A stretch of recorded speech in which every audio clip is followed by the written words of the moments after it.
PK and Shade from TacoYaki Anime. Yo. And we are back.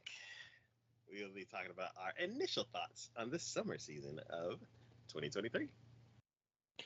For a summer season, there's not as many blockbuster hits as I thought there'd be. Yeah. I mean, there's nothing necessarily wrong with this season, but it seems a little lackluster. Yeah. We didn't do an upcoming, so this season was kind of like a surprise for me. Because I was like, oh yeah, what shows did I plan on watching? I'm like, oh, I don't have the list. Okay. So I go through any chart and I'm like, I don't know what any of these shows are about. I haven't seen any of the trailers. I guess I'm gonna go with the greatest hits and then just start working my way through the list. So, yeah, there's a couple of shows that I'm current on because they're continuations or, mostly because they're continuations. Mm-hmm. But yeah, it's interesting. Today we have 11 shows to talk about. Indeed. And I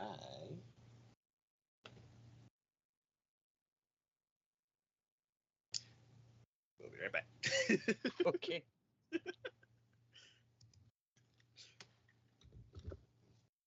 No, there it is. No, it's right there.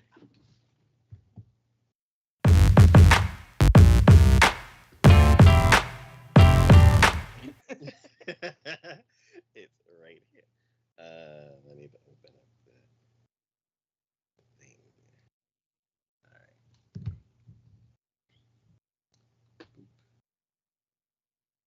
And boop. All right. So, yeah.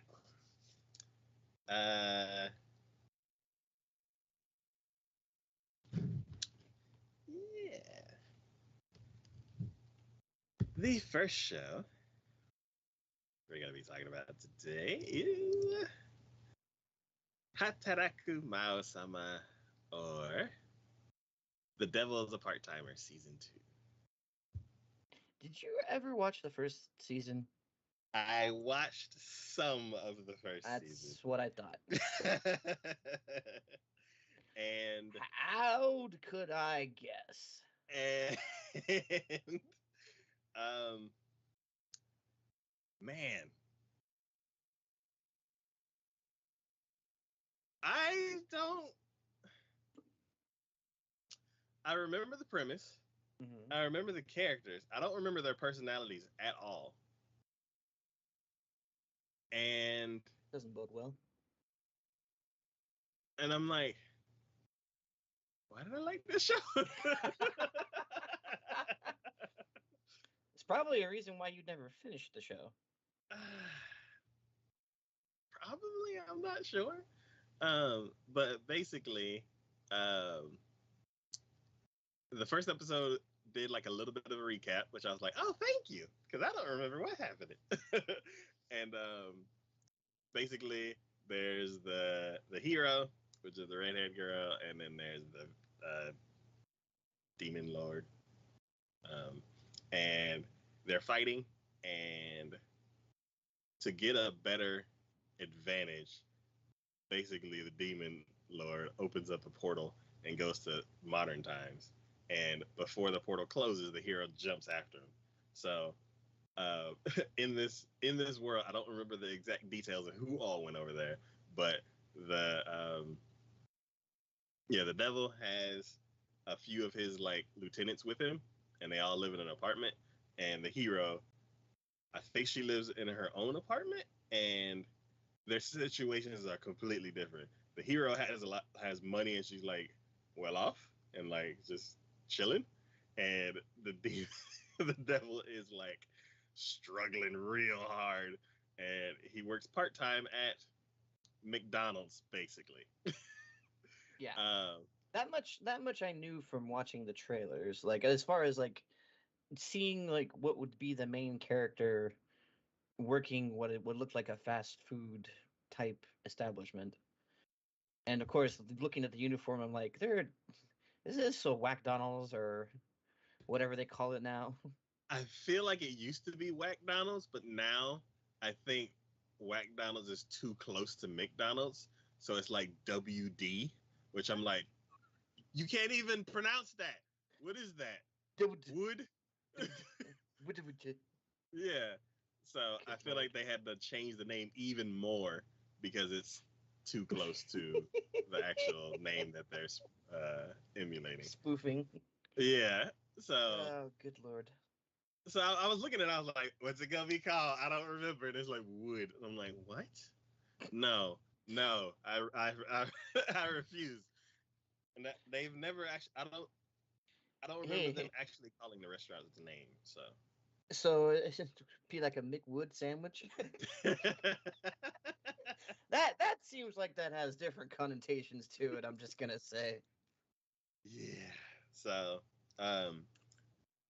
if that was the only difference from what that's basically what I remember from the show before. The things that are different that I don't remember, that I'm like, why? Why was I excited about this show? Was like the personalities of of some of the lieutenants. Like, I don't know, and also the animation style. I don't remember what the old animation style looks like, but I feel like it has changed, like how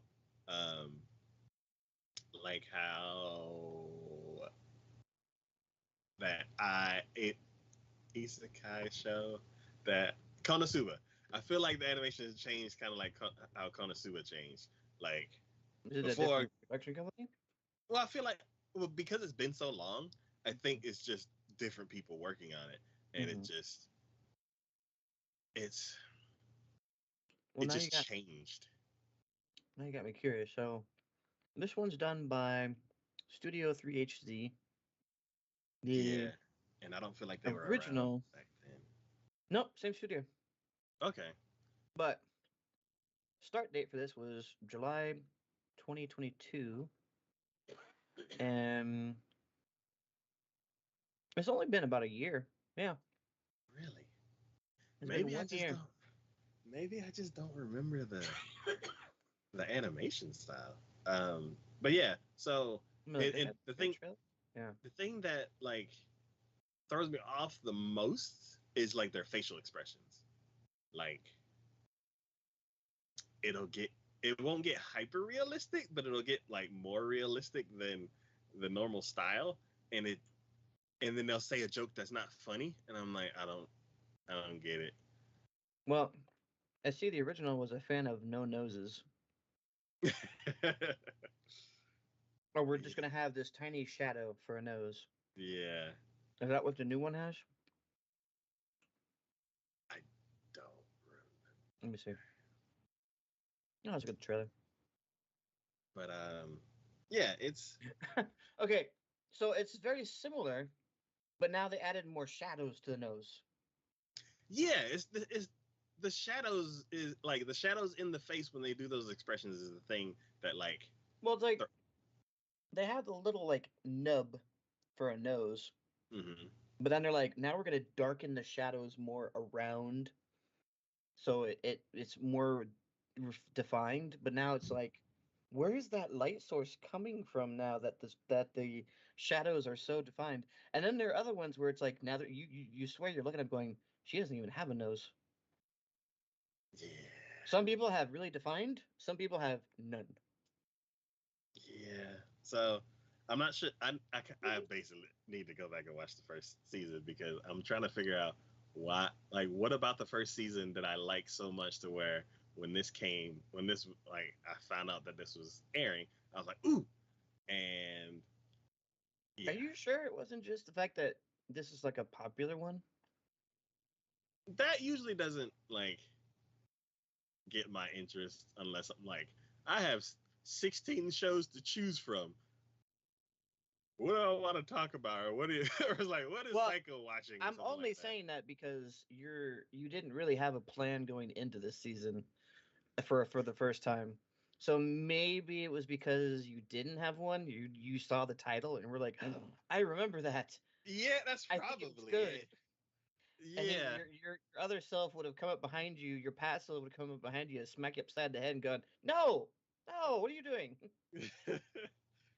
Yeah. So, I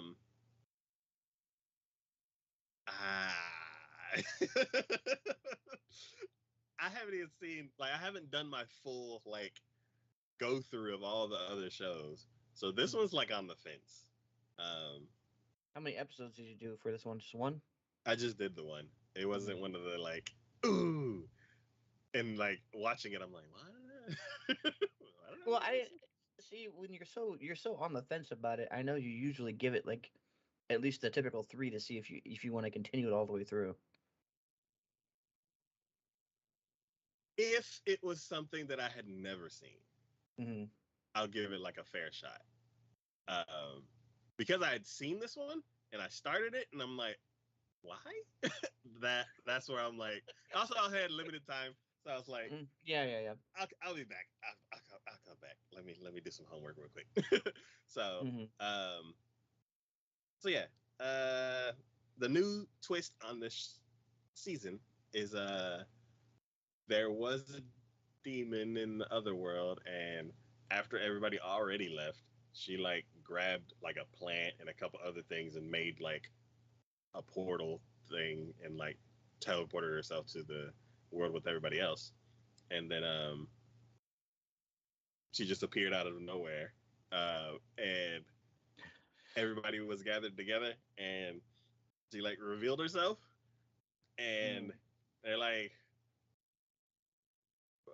why is this little girl by herself? And she's like, where's your dad? And then of course she points at the devil, and he's like, what? And then he's like, okay, well, where's your mom? And of course he points at the hero. So there's this weird connection between all of them, and that makes me curious and want to come back to it. But I was like, I gotta watch the first season first, because maybe there were hints to it there, or not. I don't know, but yeah. So I still have the same feeling about the show that I did before.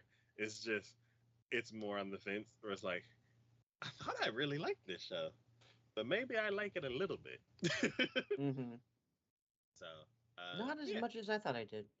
Yeah, and it's like, it's weird because I'm like, did my taste change? Maybe in a year. I don't know about that. If this had been like a few years ago, I would be like, yeah, maybe. I feel like it was a few years, but maybe not. Yeah, no, it's only been a year. All right.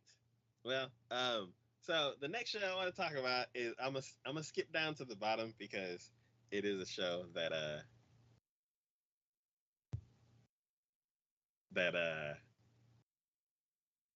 have a kindred spirit who's watching it with me, and I got to get some stuff off my chest. Okay, which one's that? So the next show we're going to be talking about is Sugar Apple Fairy Tale. Ah. Now, another thing, of course, my usual thing when it comes to second seasons of stuff. Did you finish the first season of this? Oh, definitely. Yes. Okay. Yes. I don't know.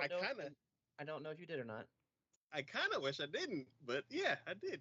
Oh, okay. So this is the show where Bridget ruined everything. Do you remember? No. Okay. So in this world, I know of this one. Okay. I know of this one because I know you were talking about fairies and bakery confections, and she saved a fairy because she wants to be a sugary confection wizard, whatever, and the somebody tore they can tear the wings off the fairy, and basically it has a connection to them which causes them pain, so they use it as like a slavery kind of situation going on with that. And then for some reason she wanted, well, because her profession is so much, I guess, sought after, or things people think of it as unworldly or weird or whatever, that she has to have a bodyguard. So she wanted a warrior fairy to protect her. Yes, because she was traveling like across the land and she needed protection. They ended up developing a relationship and all that kind of stuff, but then through the course of like her trying to rise through the ranks, people conspired against her, and the way that she ended up getting through the last situation was her warrior fairy, who she had already set free, basically sold himself to someone so they could reveal the truth, and she actually ended up becoming one of the, what is it called again, like a master artisan. And Bridget was basically the reason why she was able to become that, but in doing that, now Bridget has her warrior fairy. So basically the series starts like right when it ends. It's like, cool, episode 13. And I'm like, whoa, y'all can't throw me right into this situation. It's like it starts and like he's still riding away in the carriage. I'm like, oh no, this is the terrible part. You're like, why wasn't there a time skip to get us through this? Yes. So basically, there's someone there who kind of like saw the whole thing happen and has connections to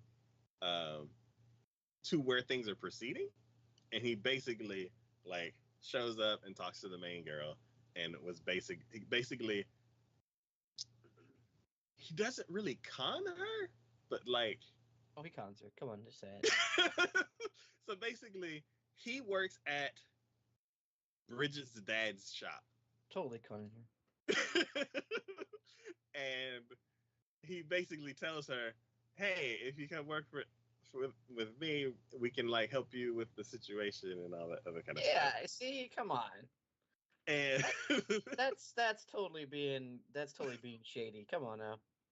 So when they get there, you end up finding out that basically the dad is super duper traditional, which has its things that you can admire about it, but then it has its things that you're like, get with the times kind of like attitudes. Boy, does this sound like my work all over again? What the hell, man? And so basically, because the owner of the shop sticks to his guns so much, basically the shop is like losing business, like losing almost all of the business. It's about to go out of business. It's about to like shut down. And the reason why that guy kind of like tricked her into coming is because he thinks that she can ignite some kind of spark and like bring the business back. And when you get there, when they're setting up the situation, like the new conflict and challenge for the main character, I hate that they did this, because they basically just kind of undid my anger, but it's still, it was like it changed from anger to worry now. So basically, like what they do nowadays all the time with villains is they show you a little bit of why they are the way they are. Oh, so they did a Demon Slayer thing. Got it. So basically, no matter what she says, no matter what she wants, her dad will not allow her to participate in any of the confectionery building. Should I be playing the violin noise right now?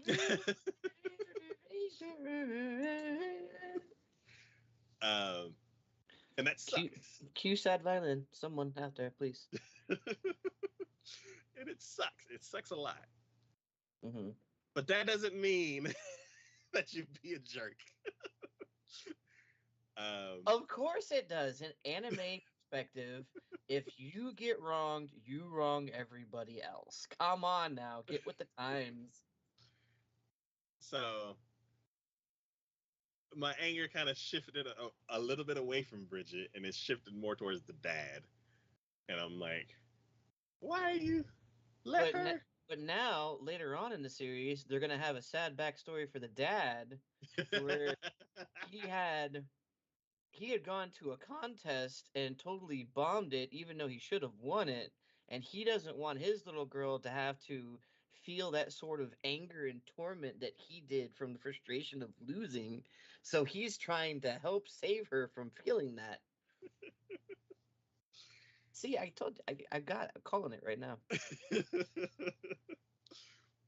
So basically, the new situation and the new like arc of the story is the guy who brought her to the new shop said that you'll work for us, and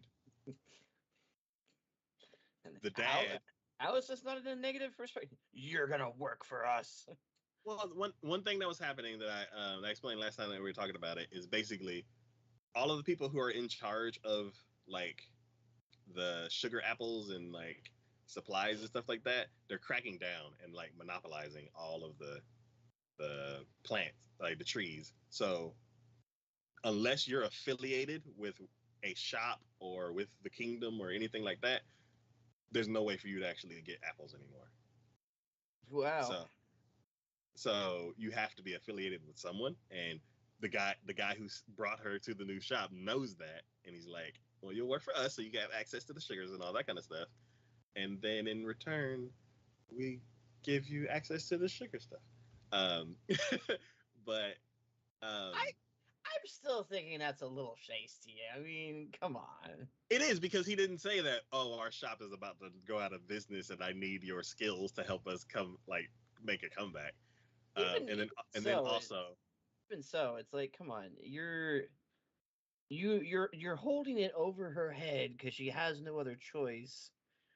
You basically have one, the fairy that she wants to protect and feels indebted to, and two, she can't have access to those sorts of things without knowing somebody. She doesn't know somebody, so you're basically saying, if you want to work, we gotta come work for us. Go on. Yeah. Come on. That's shady. Yeah. So, so basically her new obstacle is, so he actually was saying, yeah, you'll work for us, you'll help us and all that kind of stuff. And then when she actually talks to the dad's like, I don't want you. Oh, okay, sorry. No. So I was just trying to predict that. You're not traditional enough. You remind me of my little girl, and I don't want you to go through the same heartache that I did back in my last contest that I did. So yeah, the dad is actually like, I'm so like, hate him, like him, see him changing slowly. And like, initially he's like, no, you're not going to work for us. You're a master artisan. You're going to run the shop. And she's like, wait, what? He's like, yeah, how in the world am I going to run a shop and have a master artisan working for me? That's not proper. You have a title. You need to use your title. So I was like, oh, hell cool. Yeah, give me a shop. My shop now. Yeah. And then he turned, and then his daughter's like, no, actually, and he's like, listen, daughter, and he's like down on her, and I'm like, oh yeah, I do hate you. So. Oh yeah, sorry, my hatred. So, but then it's like, she's in charge of the shop, but she has to follow all of his rules, and it comes to a point where she like kind of stands up for herself and basically was like, well, like she makes a comment and he's like, you're insulting me and my shop. And then you're like, you're insulting me as a master artisan. You gave me control of this and you need to let me like run it. And you could see that he's thinking about it. So they end that conversation and then he comes back and it's kind of like, he agrees reluctantly. Is he one of those? Let me hold on. I've not even seen him. I looked briefly at the trailer. Is he one of those like? You remember Dress Up Darling? You watch that one, right? Yes. You remember the main character's granddad, who the one who did the dolls and everything? I remember that he has a Uh, granddad. I'm just saying, like, does he look like that? Is one of those you damn kids don't know anything about? Back in my day, we did everything. He doesn't have the sassy grandpa-ness to him, Okay. but yes, he's kind of like one of those get off my lawn characters. He's like very, very stern. Gotcha. But Back in my day, we had to go fetch our sugar 10 miles in the snow both ways, uphill. Y'all have it easy now. And he agrees reluctantly, but then he gives a stipulation. So he's like, I'm going to let you run the shop however you want to run it. Oh, that's what it was. There's a contest that's about to happen. And he's like, and I'm going to let you enter the contest, even though I've decided that we would never enter contests. But for you, I'm going to let you enter the contest. If you do not win, I'm keeping your ferry and you're getting out. And I'm like, wait, when was she gonna get the ferry back? I thought that was. Oh yes, yeah. So basically, when they were setting up the whole situation, when he talked to the daughter, he's like, you're being weird with this ferry, and I don't think you should have it anymore. And he takes it. So this whole what does she do with the ferry? he doesn't care, as far as I know. He doesn't care about it. He's just like, daughter, this is improper. Understand. I've not watched anything about this, right? I'm looking at the hold on, is it the same one that you have on? I didn't look. Hold on. Okay, the same picture that you have on on Twitch right now, right? Yes. I see the two of them. My first thought is that this is in a Joe Sama situation, and she is the maybe not in realistic, but she is the quote unquote princess, and he is the, because of he's dressed all in black, he's like the vampire Dark Knight who will be her protector and cares deeply about her kind of situation.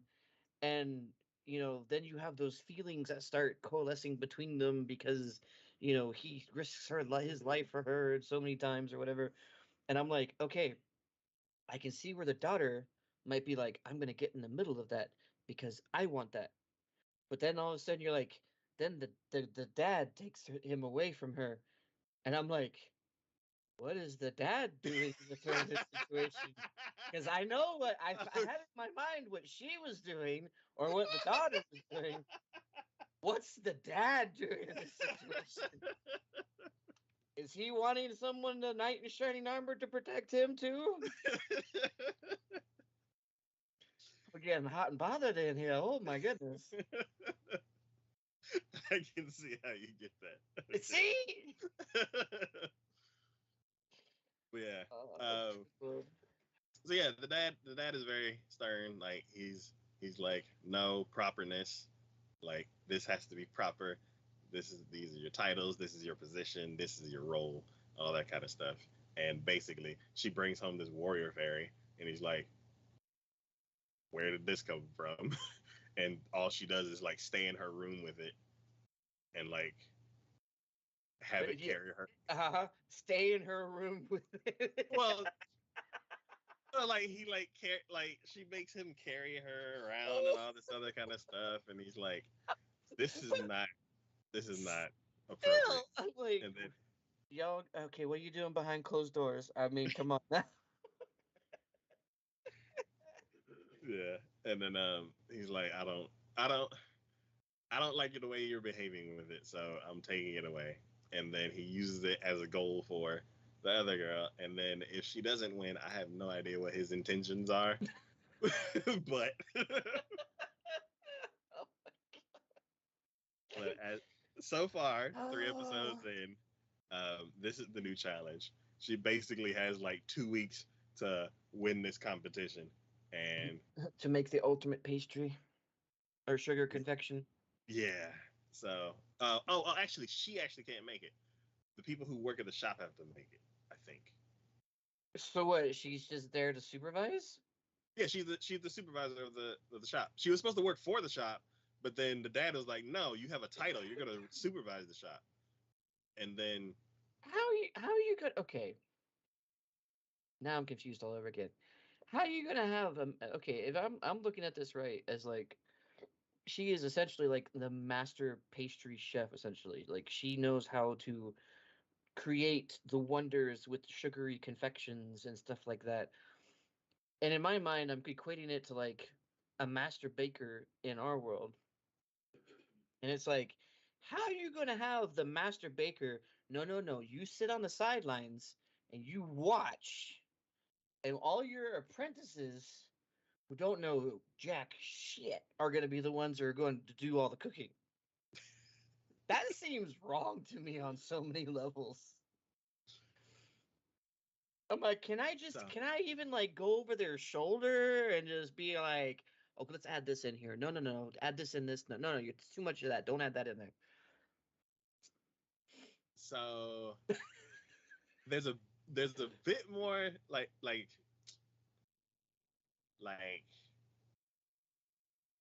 they're actually artisans too, so they have Okay. skill. She just got promoted to master artisan like 2 days ago.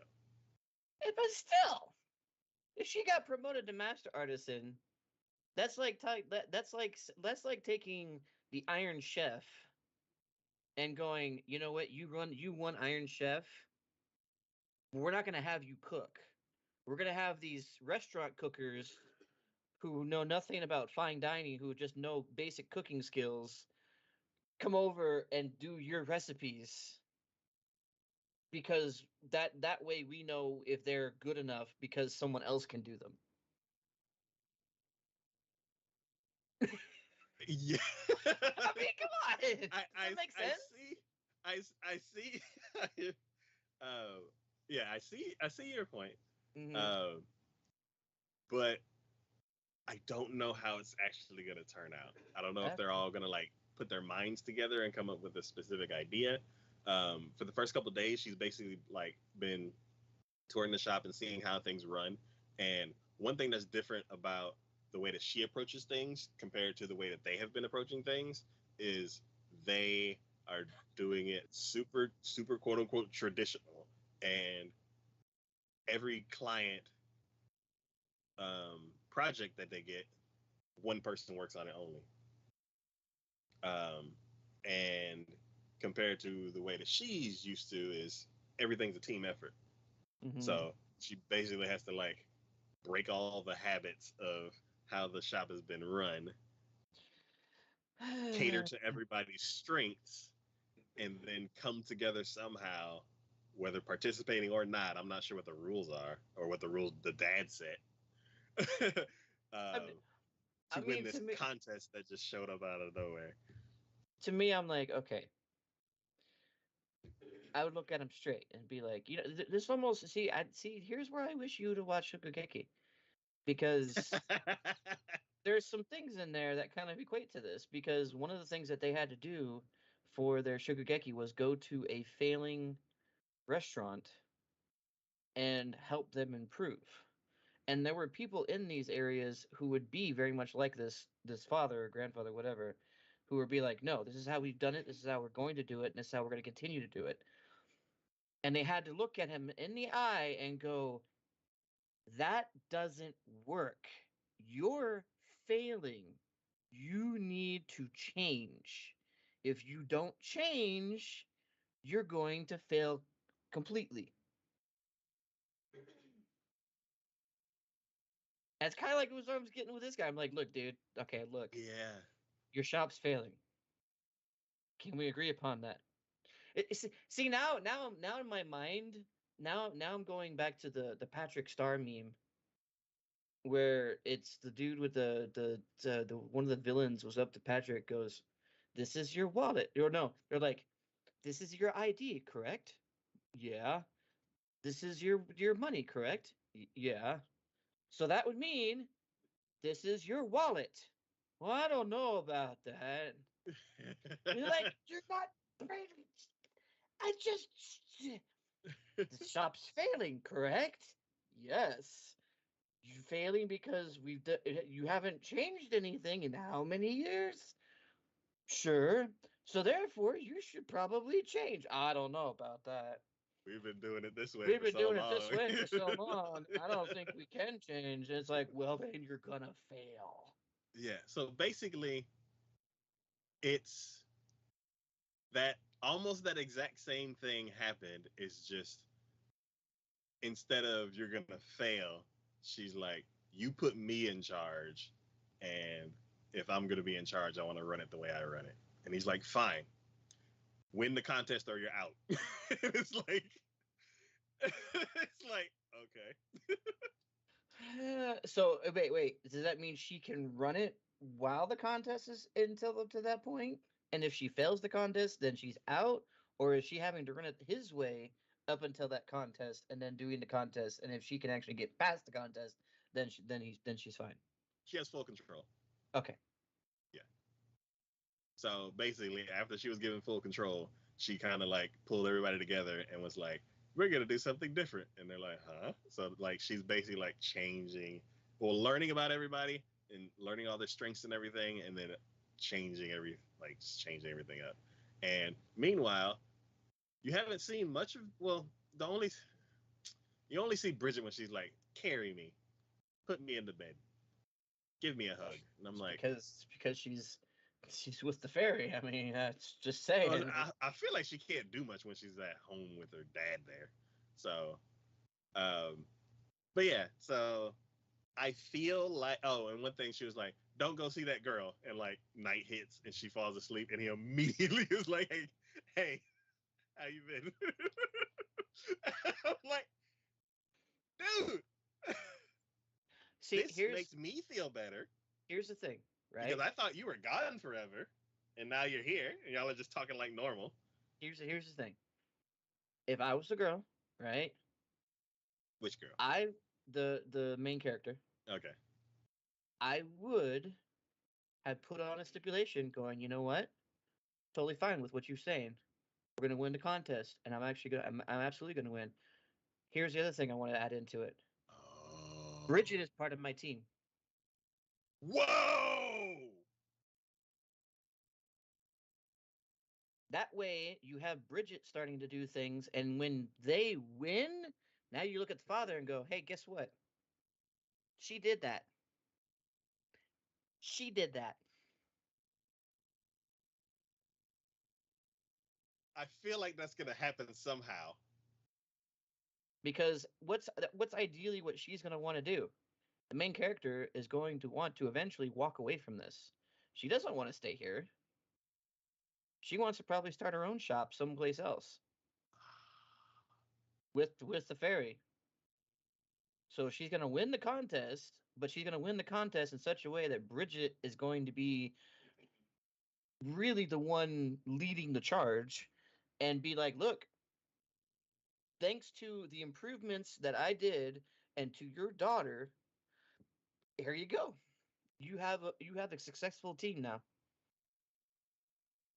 I feel like that's gonna happen somehow. I'm trying to figure out like which way would they have it happen?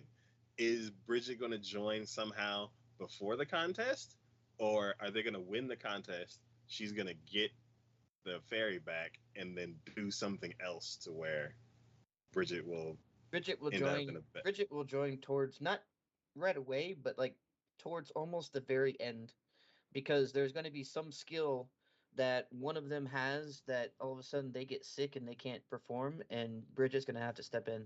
Ah! I this actually like it's great. It's great for the characters. It's great for like evolving the shop and everything. But I hate that they got rid of my anger because I was very mad at the end of the last series, and they're like, "Oh yeah, But let's see, wipe all that away." that's the thing. That is what they're trying to do when it comes to storytelling and character evolution. You take a character that you don't like and you slowly start to make them better. You don't make them better right away because then it doesn't feel earned. You have to make it feel earned.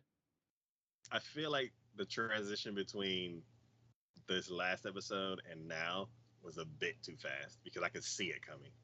Mm-hmm. I kind of wish that And see, there was no hope. they're trying very hard to make her seem like she's incapable of doing anything, and she's in her mind trying to see like she can't do anything without the fairy with her. Well, that's going to be where she has to be able to see for herself that she is capable, and that all the things that her father was telling her that you can't do this, you shouldn't do this, yada yada yada, was not true, and that she should, because she's capable and she has the ability to do so. So right now, what her biggest problem is confidence. She doesn't have the confidence. Her father's biggest thing is that he's too stubborn and put in his old ways and can't see that by changing with the way things are, he'll be able to improve not only his shop but his dynamic with his daughter. Yeah. So the end of this season probably will coalesce with them winning and both the father and the daughter learning a life lesson, and both her, the main character, and the fairy leaving.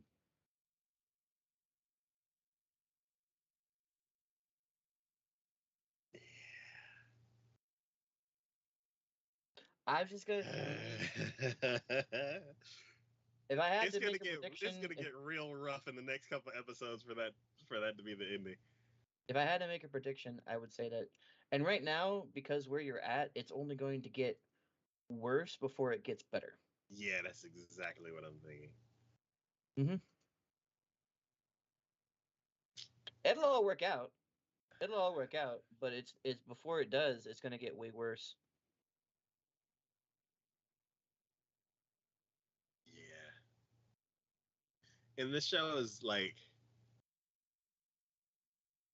for me, this show is known to pull up situations that I'm like, I have no idea how they're gonna get out of this Mm-hmm. because it's a completely unique situation.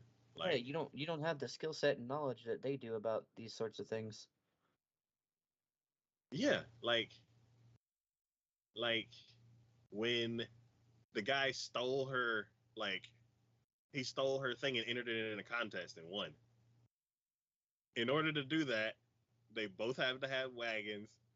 He had to go get some wolves to scare off the horses and then trash the other wagon and then run off with her stuff.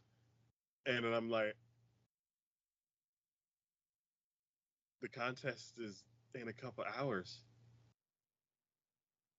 There's nothing that can be done. I was like, it's all over. Um, so yeah, I hate that it's gonna get worse. Mm-hmm. Because I'm happy right now. I'm like, things are moving well.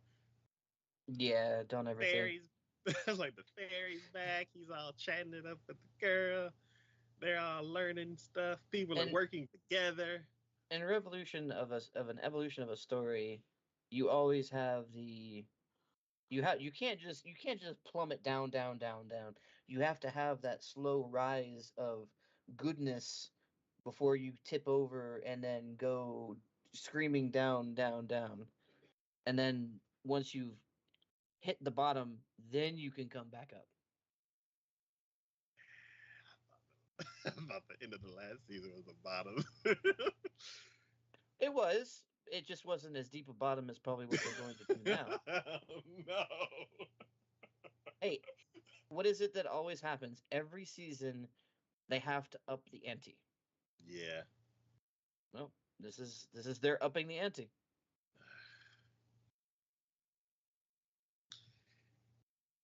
Well, this is a really good show. Like it's not as focused on romance as other romances are. It's more some of the decisions are based on romance, but there's actually like a story going on. Mm-hmm. So I really like the balance in this show. Um, I like how I have no idea what's happening next, and every new episode they could like completely change my mind about a character, and I hate it, but I love it. I'm telling you, man, Demon Slayer all over. Yeah, but yeah, I am definitely finishing this, and yeah, we shall see. All right, the next show we're gonna be talking about is. Ooh, I cannot read that. The refrigerator. Ah, that one. Yeah. Um, what is it called? Reborn as a not a refrigerator. I was about to say, I was waiting for that. Reborn as a vending machine. I now wander the dungeon. So initially, I wasn't going to watch this because I thought, what the hell? This seems utterly ridiculous. Like I think we've hit that plateau of isekai now where we're just like, where are we going with this? What the hell is happening? Why? Um, but I saw a YouTube channel that did a reaction to this, and I watched initially like the first little bit of it, and I'm like, okay, you have my curiosity. So this guy basically apparently has an absolute Oh yeah, obsession that's right. with vending machines. And he was on a mountain road with a truck in front of him on his motorcycle, and basically the vending machine was on the back of the truck, and it started to they're on a turn, and it started to like shake, and he thought it was going to come off, and it did. So he revs up real fast and basically launches himself after the vending machine over the cliff of this mountain road that they're on, grabbing it, and next thing you know, he wakes up as the vending machine. Which is like the total opposite of what I would do. Yeah. Oh yeah, I know. I was like, I oh, probably might have told the guy, "Hey, dude, your vending machine went going flying across out of your truck.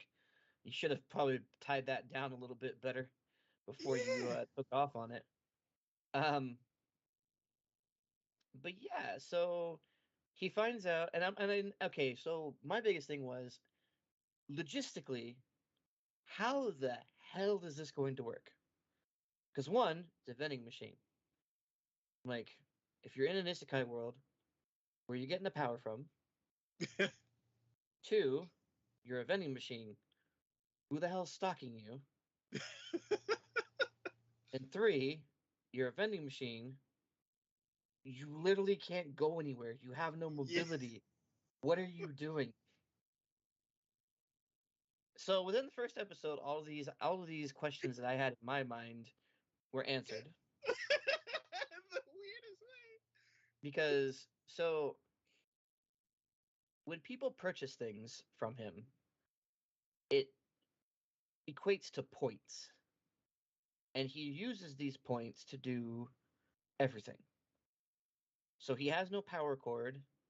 The points are basically used to keep him alive. And as long as he's alive, he can monitor. He basically controls the temperature of everything that's inside of him. And he, with using any of his abilities, can change what's inside of him as well. He can also change his own shape to what he dispenses. Because you realize there are different vending machines at, like, okay, if we're looking at Japan, right? You know Japan has an absolute metric fuck ton of vending machines. And those vending machines can give you just about anything you want. I want a bowl of ramen. It's like Ramen, oh. exactly. Sometimes not even food. Sometimes it's like if you need toiletries, if you need a shirt, if you need. Sometimes, one of the times he was a vending machine that dispensed Pornomax. Oh, okay. I've only seen the first episode, so I didn't get that far. Okay. I've continued watching because you know what? It was my morbid curiosity of being like, where are we going with this? And how are we progressing? I thought you were about to say used clothes because that's a real thing. That is a thing. Yes, that is a thing. But, no. But yeah, he did clean ones because they took him into because he was convenient. It's all about the convenience of this. They put him in places. So like you've seen, they put him outside the inn. Is it the same girl that just carries him everywhere? Yep. Okay. They put him inside Why the did it say inn. wander? More like getting carried around the dungeon. Yeah, that's basically the way it is. He's being carried the entire time. And I thought, I was like, wait, so looking at the picture, I was like, this looks like we're outside. Is there a dungeon like in is it wrong to pick up girls in a dungeon? Is that what we're doing here? But it's like, no, it is kind of like that, but at the same time, we're in the dungeon. It's kind of like in those areas where there was like the peaceful areas of Yeah. because like the even though you see sky, it's not actual quote unquote sky. Yeah. It is just the dungeon making it look that way. Yeah. I was like, okay, interesting. But he has, he's getting abilities too because he has the barrier that he can put up. Um, and he's. I kind of don't like how for this show they're like stretching the word dungeon, like the meaning of dungeon. Because I'm like, Well, the thing about that is though is that yes, they are kind of stretching the word dungeon, I think, a bit, but at the same time, I don't. It's not like the focal point though. You know what I mean? It's not. I It's need not like focal. I need one scene outside of the dungeon. Sort of like that's the dungeon. I'm like, cool. Explanation done. Well, I mean that may happen. He may because they keep trying to get him to teleport outside to be able to go someplace else to visit this other person. Mm-hmm. So that may happen. Okay. But for now, this is where he's at. Mm-hmm. But yeah, no, he changes into various things. I think one time he changed into what was it? He changed into a candy machine that dispensed essentially Mentos because he gave them sodas to use and Mentos and had them try to basically do that to attack a monster. Oh. Oh. Yeah. Did it work? Because that doesn't seem very powerful. Kind of, yes, but it was kind of like a. That's the thing, though. I think they had like almost at least a good 7 or 8 people doing it all at the same time. Okay. It was a weird situation, but either way, I'm like, okay, whatever. To me, I'm more like just like. Again, my curiosity in this is, where are we going? What is the end? What is going to happen here? What is the end goal? What is it that we have going on here? Because he's leveling up, he's getting more abilities, he's being able to do more things. And here's the thing too. Originally, like you saw the first episode, he can only say a very select amount of things, and it was the girl's brilliance that she actually managed to think about what he was saying and say, if you want to say yes, this is what you say. If you want to say no, this is what you say. Well, in the later episodes, he's actually changing slightly the words that he's been like the vending machine automatically says. Like, it's kind of evolving. It's kind of fascinating to me in some way because he's actually being able to like he in high tense situations he's trying to get something across, and it's like someone who's been who can only say certain things, but is trying really hard to say other words. So like they come out in like fragmented pieces kind of thing, but the other words that they know how to say still happen at the same time. Mm-hmm. So I'm like, all right, that's interesting. You're kind of going against your programming. That's like interesting. Okay. So I don't know. This is not, we're not talking about highbrow fantasy here. This is by no means Oh, no. this is by no means like would I have a hard time recommending this even to fantasy lovers. But am I going to continue to watch it? Yes. Just because I'm morbidly curious and I want to know what the hell we're getting into. So is it amazing? No. If I had to rate it, I'd say it's not bad. It's just not great. So it's like mid-range. We're talking like 5 out of 10. We're talking like a definitive C rating right in the middle. Yeah. Because it's just such a bizarre concept. And if he had his own mobility or he had his own way of being able to interact or do things outside of what he's shown him able to do at this point in time, I might give it a higher rating. But the fact that it's literally he's a vending machine, I'm like, all right, we literally went with this. Cool. I'm like, so, but at the same time, I mean, he's making it work, so I don't necessarily have a problem with that. It's just one of those where I'm just like, eh. Yeah, I'm kind of on the same same path with that one because I'm like, it's like borderline my kind of fantasy where it's like we just have a fantasy theme, but we're doing weird stuff with it. Like, Yeah. Yeah. And me, I'm like, oh, you can get like hot soup from a vending machine. I'm like, that's interesting. Culture. Like, Okay, so here's the thing. Culturally, I mean, I already knew about most of this stuff, anyways, but it's still fascinating to see. And yeah. like, oh, that's kind of cool. I can get a whole like udon noodle thing like ready to eat like right away from a vending machine. That's cool. And then me, I'm like, do they have like warning labels on them, like hot, or is it like, duh, it's hot soup. Don't be an idiot. like, like, In our day and age, there's probably warning labels on them. yeah. I'm like, because they're like, ooh, ooh, ah, ah. And I'm like, does it say hot on it, or do people But just here's like, the thing. It's in Japanese. yeah. So they can't read it. Oh, It's not in their language. It's in Japanese. that's Because there's a certain point where they Okay, I gotta say this, all right? okay. So the town he's in had something happen to it. And they're rebuilding. And they're like, we got a whole bunch of new people coming in, which is great.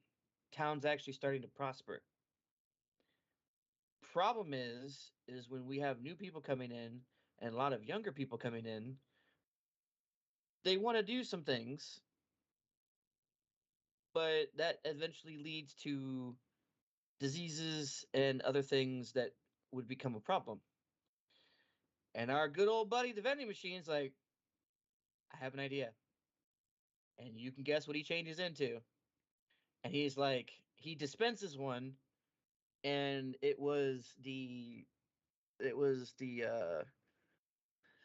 the wolf guy and a lady from, I guess, the church or whatever, locally or whatever, who were trying to discuss this with him.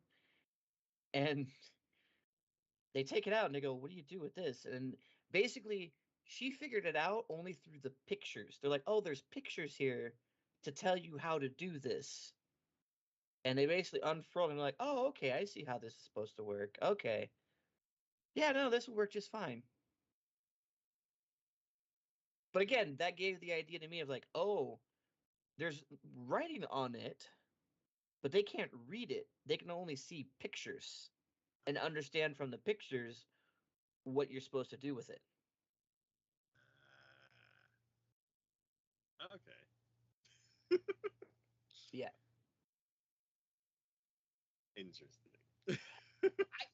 Again, I'm like, it's kind of interesting. I don't have a problem with it. It's just not something I would consider highbrow material. We're not beating the bottom of the barrel, but we're not like nowhere near the top either.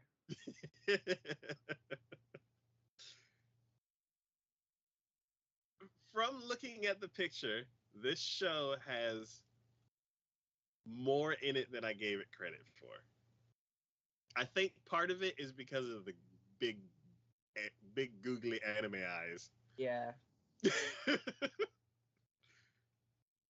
Well, and those are just for our benefit. Those aren't for the people's benefit. They don't even see the eyes. They just see the vending machine as is. Yeah.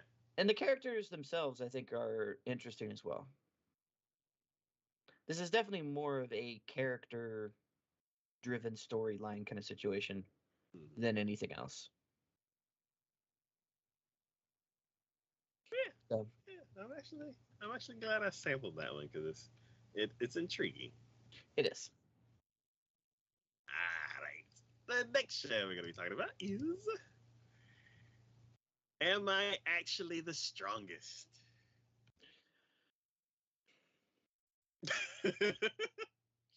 So, this is another one where I'm like, we're not hitting the highbrow of fantasy here necessarily. Do I have a problem with that? No, because there are some this season that are definitely the higher of the situation where I'm okay with. But is it like amazing? I don't know about that either. So this one has let's see. I feel so weird going into this season blind.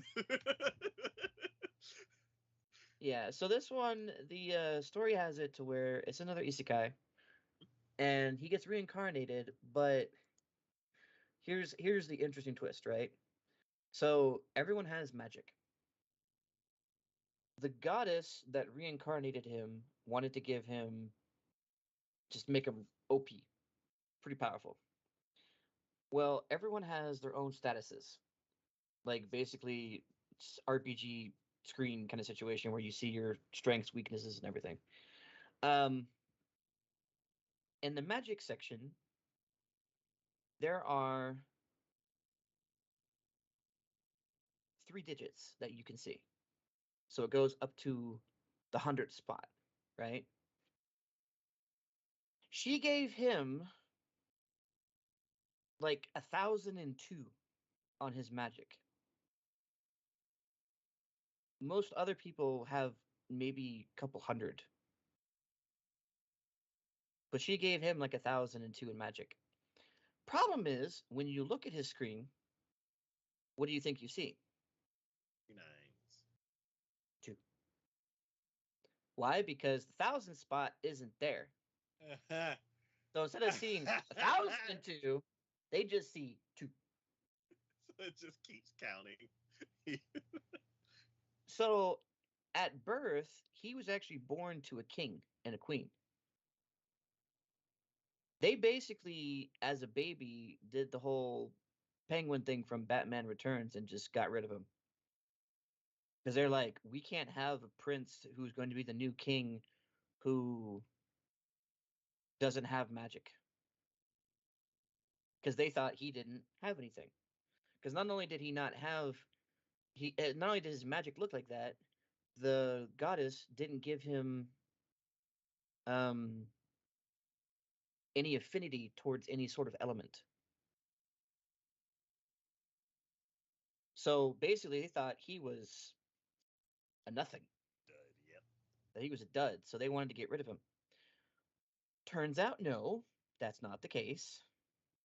And the very first thing he learns is to be able to form a barrier, kind of the same way that the vending machine kind of formed a barrier, but he actually has the ability to manipulate it way more. Okay. And he basically used it as a baby to allow him to float and fly. Interesting. And he came across a giant Fenrir wolf fox creature, and when he was a baby, and basically did the smackdown on that wolf because they thought, oh, this is a baby, I can easily just gobble it up and be done with it. No, not the case.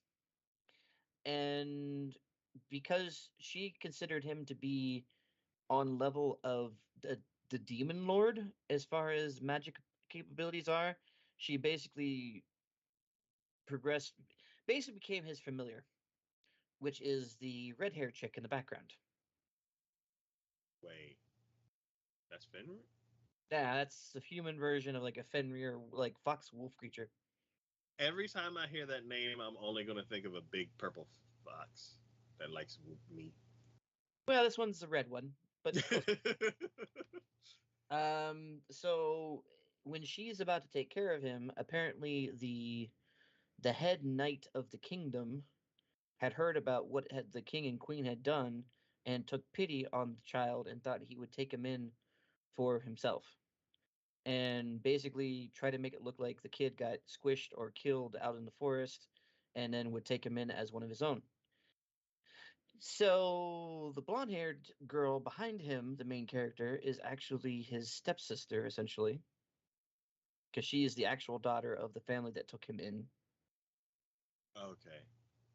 And him as the way he is, when he, even though he got reincarnated, still kind of wants to live the life that he used to live, which is very lazy and lackluster and not do anything. But he keeps getting pushed into situations where he has to take action. And I kind of almost lost interest in it because they kind of went into a corny pathway because he actually, again, he's manipulating these force cubes and doing other things with them that you wouldn't expect. One of the things is he actually manages to make essentially them into the cubes themselves into monitors.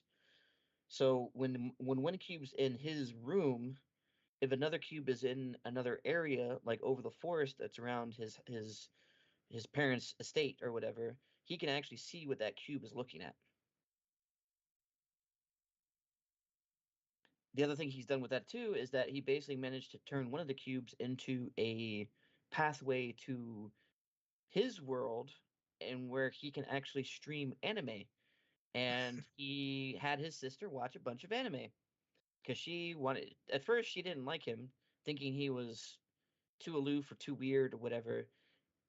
And then basically when she started watching some of these animes, she thought he was a quote unquote superhero. So his way of doing this and helping his dad out, because there were like robbers in the forest at one point or whatever, he had to basically become the Japanese superhero, like with the mask, the cape, and all that other stuff, fighting crime, doing good, this, that, and the other thing.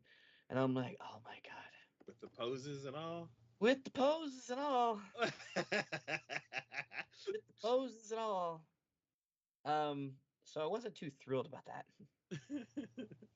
but um, beyond that, he's actually now found out that his actual mother, the queen, is, I guess his sister actually has a good amount, like his stepsister has actually shown that she has a good amount of magic as well.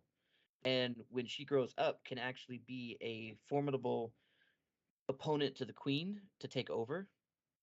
So she sees this and has now been sending the thieves that he found originally in the forest were actually sent from the queen in order to try and pretend to be bandits. And when they were going to be on their, I guess his stepmother and stepsister were going to be on their way to from point A to point B. They waylaid the carriage that they were in and almost killed them.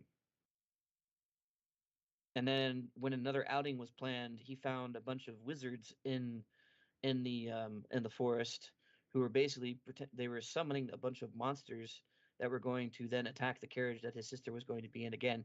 And he found out exactly who they were and why they were there and who sent them. So that's the episode I'm on, where then they're in this very next episode.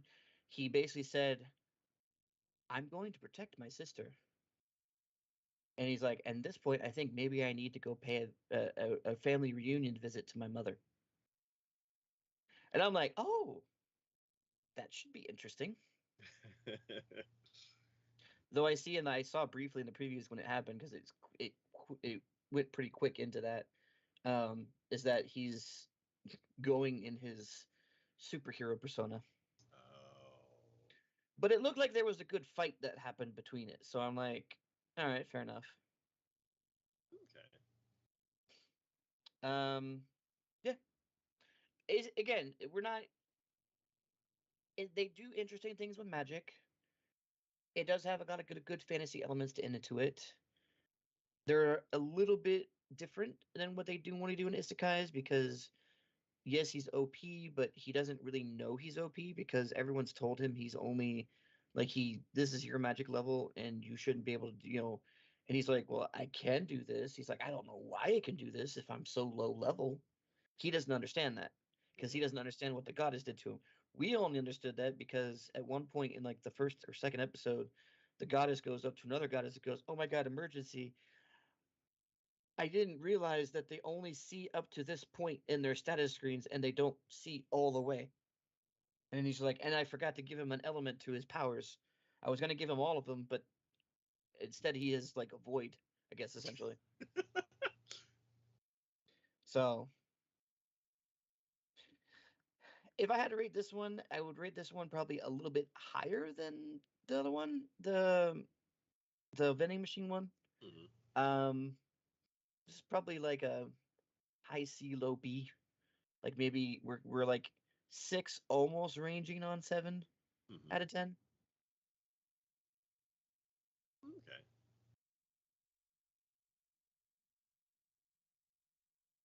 Is one of the shows in this series sliding that scale down? Because I feel like.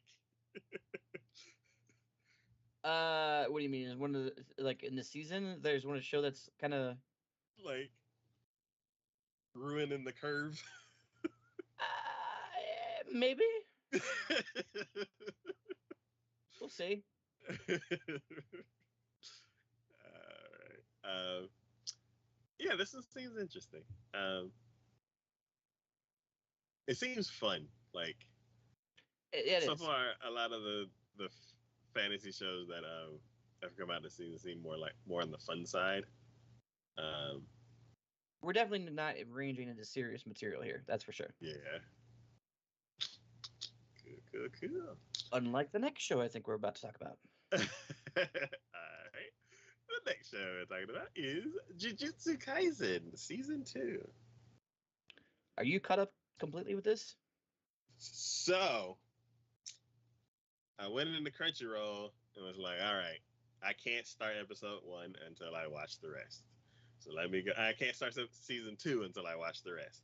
So let me go see how much of season 1 I watched. They're like, do you want to watch the last episode? I'm like, is that all I need to watch? They're like, yep. And I'm like, oh, so I'm caught up? And they're like, yep. And I'm like, cool. Let's watch the last episode of the first season. And I watched that, and I'm like, yep, didn't watch that before. And then I started the first the first episode of the second season, and I'm like, I don't know what's going on. I don't know who all these people are. Here's the problem. This second season is a prelude to the first season. Oh! This is telling the story of Gojo back when he was still a student. God, that's why I was so confused. I'm like, who are you? Who is this? So, okay. Where's Muscle Man? White-haired dude, right? That's Gojo. Yes. The one next to him is actually his classmate and his friend but you would recognize him from the first season as the priest that always is on the bad guy's side and always says, I can't show myself because they'll know who I am.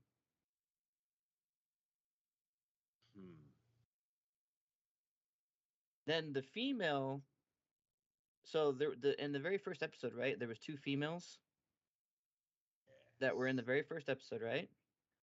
Those two females, if you remember the school competition that they had, that they went head to head against another school, in the teachers' lounge where all of them were sitting there watching Gojo, the other principal, yada yada. There was that one woman who was very concerned about money, where she was like, "If they pay me, I'll oh, you're gonna pay me more money? Oh, sure, sure." And she had like she was the one who was providing like the surveillance of everything around the tournament that they were watching. And then there was the other one who was the I guess the teacher to the other school who was wearing the traditional priestess garments or whatever. She was the other girl that was in the very beginning as well. So this is all of this is showing a prelude to everything that happened in the first season. We're not even showing you're seeing the older characters that we didn't see a whole lot of action for. Now we're seeing them be the primary focus. And now all the students that we were seeing, we're not seeing them. The only one that you do see is you see the kid version of Megumi.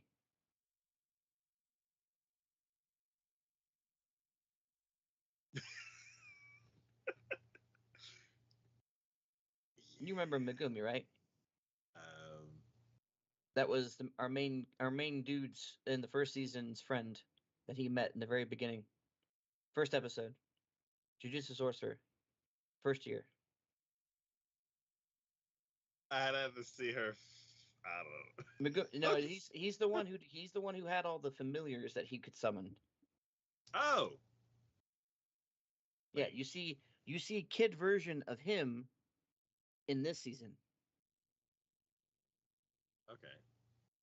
Because what you saw in the first season was like older teenage kind of situation. Mm-hmm. This is now kid version, which is while they're trying to explain like this is past. But we see Gojo and oh boy. I could just say right now that I've always wondered a little bit about Gojo and why he is the way he is. Because if you remember in the first season, he would always make reference to basically the fact that he could tear down the establishment and he wouldn't care. Like he's like, I just he's like when Yuji died and they were in the operating room and he was about to get operated on before he got resurrected, Gojo was pissed. He was legitimately pissed off because they had purposely sent him away, and so he couldn't protect Yuji. So he was pissed off and is saying things like, "I just feel like I should just go and kill them all." And the assistant there was like, "No, no, please, no, please, no, please, no, please, no, please, no, don't do that, don't do that, don't do that." And I'm like, "Oh," because at first I thought he was just joshing about it, but the fact that the assistant there was legitimately like, please no, please don't do that." I'm like, "Oh, there's something legit here. He could probably do that, couldn't he?" Yeah, as much as Gojo jokes around and everything, when like someone who's responsible or really close to him like starts freaking out, you're like, wait, I should be freaking out about this sentence. Yeah. Because now I'm like, after seeing the first 4 episodes of this, I'm like, oh, I kind of see now why he is the way he is. Okay. And in the very first season, you saw him he used 3 different powers. Blue,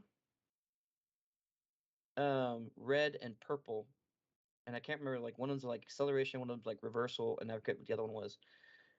In the very beginning, he can only use blue.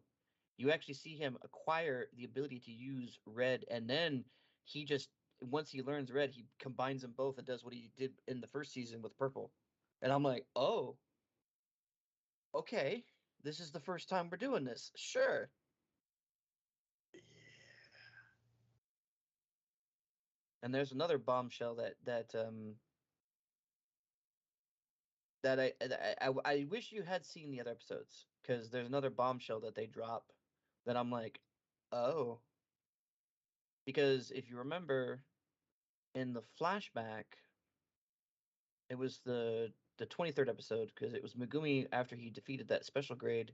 He had a flashback of his when he was a kid and he was taking care of bullies and stuff like that, and his sister got mad at him and everything.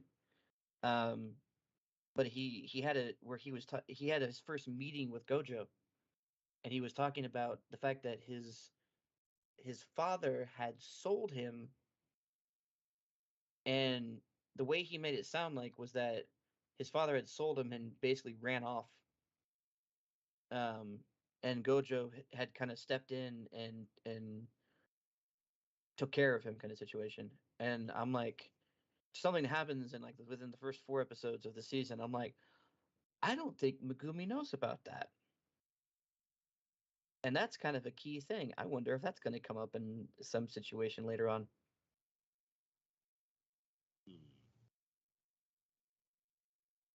I feel like I need to watch the first season again. It combines, like, it flows into it. They hint at certain things, and you see certain things in the first season that then correlate to the second season. Yeah, I think that's what I'm gonna end up doing. Is I'm gonna rewatch season 1 and then start season 2 over again. The only way I can say legitimately that the reason why I'm as caught up as I am is because when I watch a season of an anime like Jujutsu Kaisen, I have a lot of reactors that I watch too. So I'll watch them reacting to certain things and seeing certain things, and sometimes their insight can be like, "Oh, I didn't even think about that," or like, "Oh, I didn't notice that the first time." Mm-hmm. So that's the reason why I do it, because sometimes I don't catch things, and I seeing usually that catch stuff on the second time around. seeing that is the reason why I do that. But then again, like, I've watched so many of people react to the first season of Jujutsu Kaisen, like, I remember vividly most things because of that. So it's like it was still fresh in my mind when I started the second season. So when I started seeing all these characters, I'm like, oh, I know who you are. I don't remember your name, but I know who you are, and I know who you are. Because they tried to hint at that in the very beginning, like when the two girls first stepped in, because they were driving to that place that was supposed to be haunted or whatever. And Yeah. the one girl was complaining to the other, going, "You charge too much. Did you really take them for that exorbitant fee that you charging?" And the minute they said that, I'm like, "Oh, that's her. Oh, that's the lady that is always talking about making money or cash, or she won't do anything unless somebody pays her because of, you know." And then when the other girl stepped out and I saw her, she didn't have the same uniform as the priestess uniform that she had in the first season, but it was pretty close. And I was like, "Oh, you're her but younger. Got it. Okay." And then when Gojo and the other dude step in, I'm like, "Well, obviously I remember Gojo. You're very distinctive. Can't forget you." But then I looked at the other dude for a second. I'm like, "Wait, aren't you?" And as he kept going, I'm like, "Oh, okay, yeah, you're one of the bad guys in the first season, but you're with Gojo now. That makes sense." And like the two of them supposedly are the two most powerful jujitsu sorcerers of that time.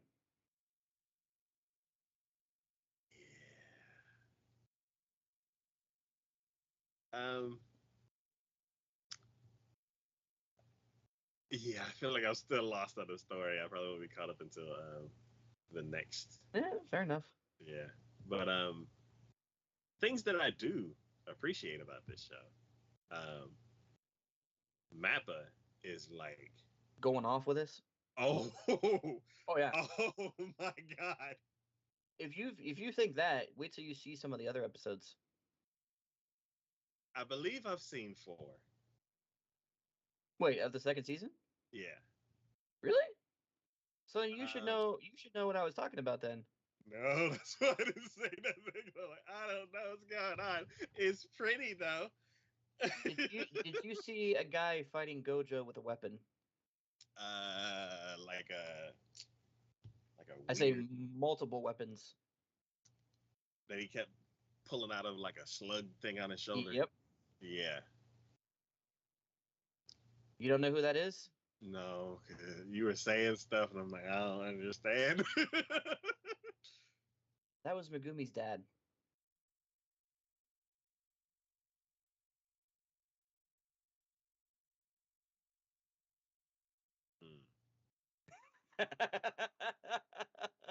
I mean, the dude he was working with mentioned his son, and he had a flashback of looking at the kid, like from a side angle, as he was turning around. And I'm like, I recognize that hair. I know who you are. You're Megumi's dad. And then he mentions the fact right before he dies that he's like, he tells Gojo, my son is going to be sold to such and such clan.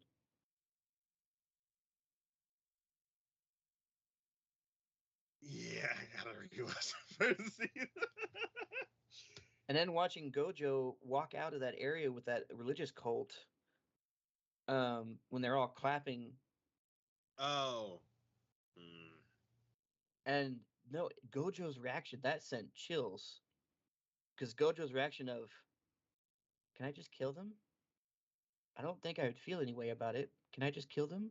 And I'm like, oh, you're not kidding about that. You're really like, if he would have said, if your buddy over there would have said, go for it, you probably would have without even losing a step.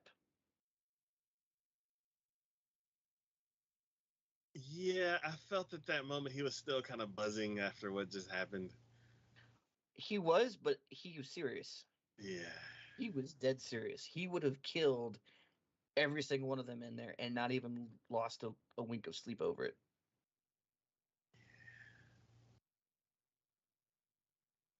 Because the same thing in the first season when he was talking about killing the higher ups was the same thing when he's talking about killing all those people that were in that room when he took the girl's body out of there.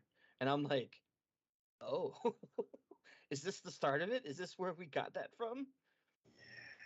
Because you felt some way about it because you wanted to protect the girl and she ended up dying because you got that whole situation, like, oh yeah, no, that was deep. That was rough. Like, they were right there,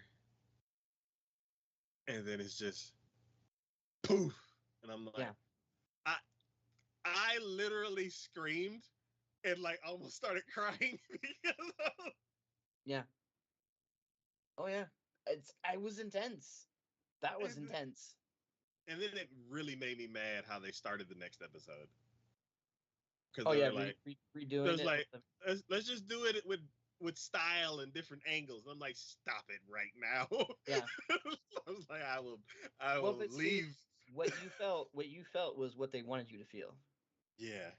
So they did a good job about that. Oh man. But I was intense.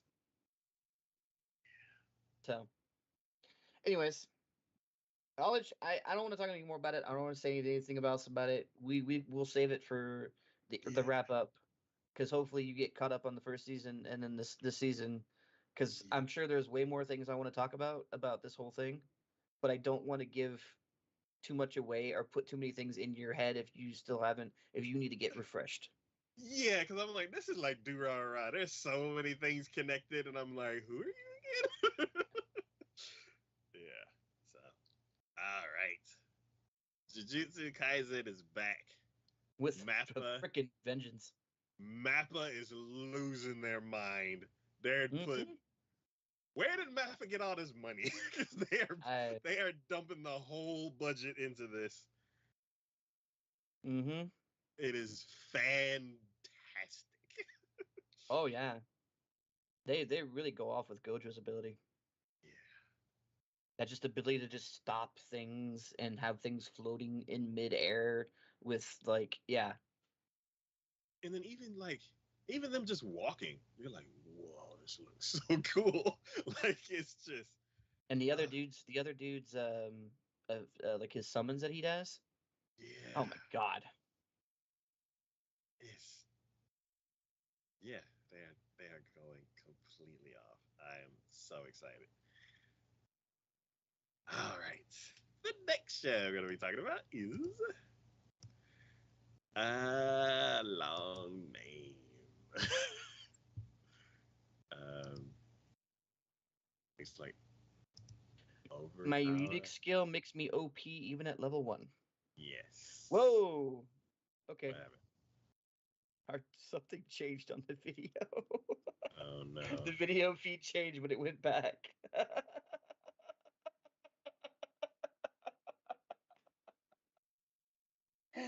Oh.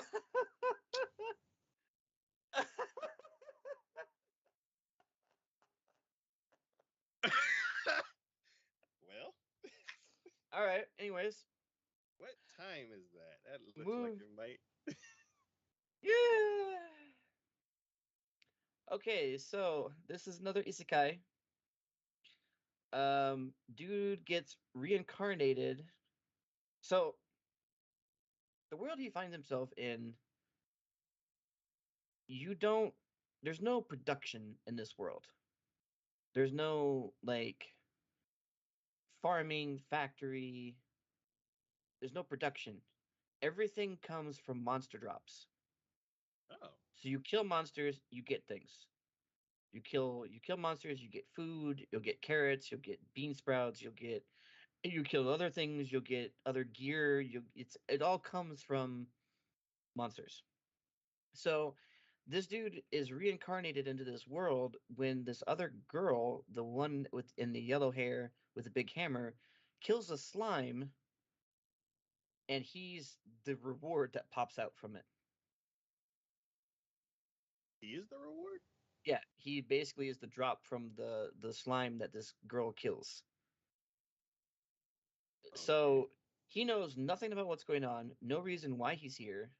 He just finds himself here. And like most of these isekais, especially as of late, there's a status screen that he ends up going to because he was in a dungeon. This one actually has the dungeon being an actual dungeon, and then the town is separate from the dungeon Okay. that you go to. So he goes to the beginning of the dungeon where there's this like status screen that you can look into, and basically it tells you how many levels you can actually progress into, as well as each of your stats.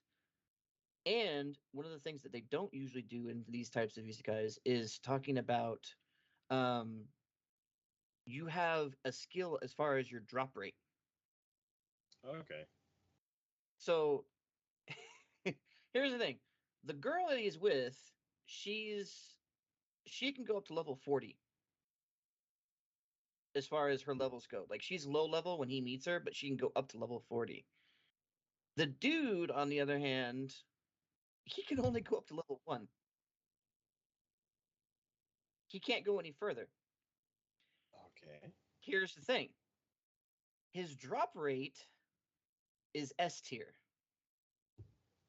Nobody has that. Oh. Nobody even knows, I think, that even exists. But his drop rate is S tier. So when he kills a slime, like she kills a slime, she gets like this tiny little carrot, basically. Normal size, what we would normally see. Hmm. He kills one, he gets a freaking Mondo carrot. Like 5 times, 10 times the size of a freaking carrot. What he ends up finding out too is that there's another dungeon that everyone has left alone, because anytime anyone has ever killed a monster in this dungeon, they never get anything. But he's like, well, what happens if I do? So he goes there, he kills one of the monsters there, and it drops this little seed.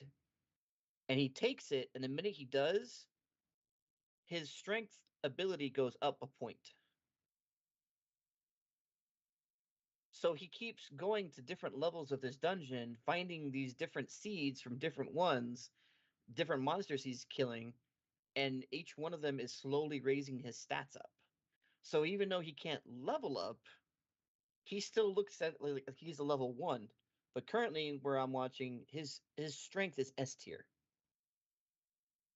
and his HP is also S tier. So there's been a lot of monsters now that have like come up to him where like they hit him, and he's like, "What the hell was that? Did you just hit me?" So like the bunny girl that you see when he started getting carrots, she became interested in him, but she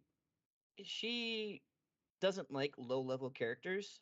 She thinks they're usually like, oh, because you're disgusting, you're low level or whatever. And she gets confused because she tries to karate chop him, and he looks at her and goes, "What the hell was that?" And she looks at him, and she's like, Why aren't "Wait, you dead? yeah, basically." So she goes and grabs another hero or another person, dungeon person, and does the same thing, and he goes flying and just like he's knocked out, he's done. And she's like, "Why don't you do that?"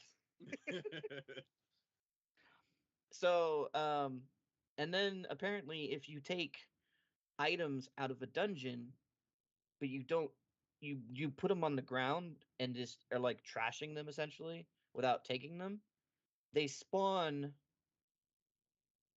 like another monster, sometimes like a mega monster from it, depending. And the thing is, here again, any of those monsters that have spawned from this, most adventurers just run away from because they don't get anything from them.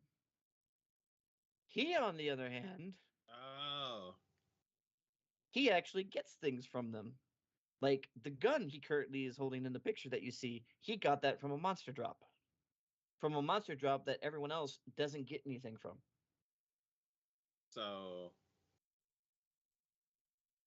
so there's like the regular dungeon that people are getting stuff from, and then there's this seed dungeon. Mm-hmm. That no one else really gets anything from, but he does because his drop rate is so high tier. Yeah. So if you grab like a regular, like a some kind of trinket that you get from the regular dungeon, take it out and drop it on the ground, then that turns into the mega monster. Yep. And then killing that drops a seed or something else. No, it should drop. It'll drop well, for normal people, it drops nothing. Yeah. For him, like the last one he just killed, it dropped the gun for him. Okay. Interesting. Yep. So I'm enjoying it because there's some character development in here. The more he's we've been with him, the more we've learned things like, say for instance, he was typical Japanese salaryman, but he worked a lot, way too much, and he didn't have anyone who really cared for him, who he had a relationship with, or who, not even like, it's not even like in a romantic sense. It's more of like he never had anyone to come home to, or just to be share like a meal with or whatever. Well, the girl that he met, he basically saves up, rents a place for the two of them to stay at, nothing fancy, just like a basic abode. And you know, she tells him, "I don't want you to overwork yourself. I want you to, if you're going to go to a dungeon, go to it in the morning, come back in the evening. Don't go too late." And he reminds himself, he's like, "I've never had anyone, one, who cared enough about that to tell me something like that, and then to two, that I could come home to and be like, hey, I'm home. Let's have dinner. Let's have a meal, whatever." So to him, it's like he's kind of learning to leave his old life behind, and kind of evolve into a better person in that regards. Okay. And in so doing, and what he has and what he's doing, he's helping other people out along the way as well. So again, we're not talking highbrow as far as fantasy goes. I would probably rank this one as the same as the other one. This would probably be like a high C, low B, 6, almost 7 out of 10. Okay. Um, It's not bad, but it's not, amazing either. Okay.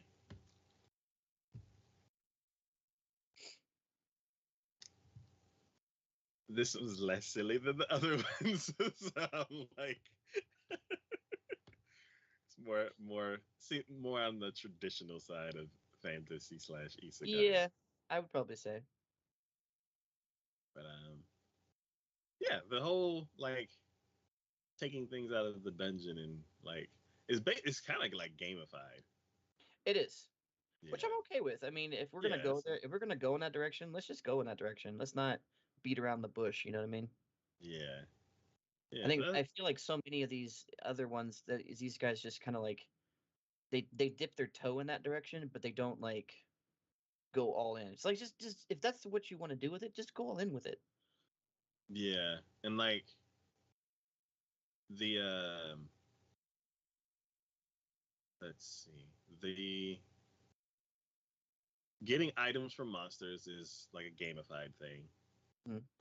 Getting items that I haven't seen this done before, but getting items that are made out of animal parts, kind of like what is that one? There's one game where like you like Monster Hunter. yes, Monster Hunter. Like I haven't seen that in an anime. Mm-hmm. But what we normally see, like the traditional thing, would be like there's some kind of stone or gem or a specific, or like maybe scales. Like you either get scales or something like that from it, or you get some kind of core, like jewel or thing, something like that from it. So getting actual items, this is interesting. Like it's a different take. Yeah. I would agree. I would agree. Yeah. The next show we're going to be talking about is Mushoku Tensei Season 2, or Childless Reincarnation. Are you current on this? Yes. 4 episodes. Okay. I feel like a roller coaster on this. I really do.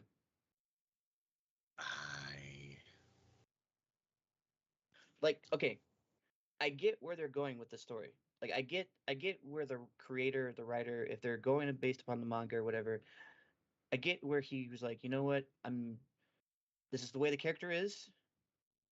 He's changing, but not changing quickly. This is a progressive change in the character. I get that. I still don't like it very much, but I get that.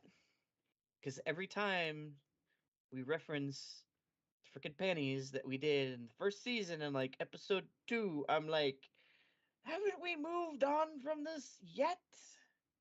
Yeah. Apparently not. And he like just openly takes them out of his pocket, and I'm like, hey man, like. Yeah.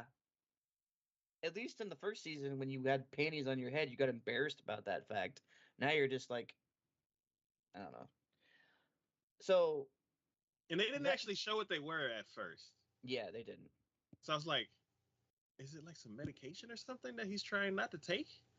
I'm like, huh. Then he pulled them out. I'm like, oh.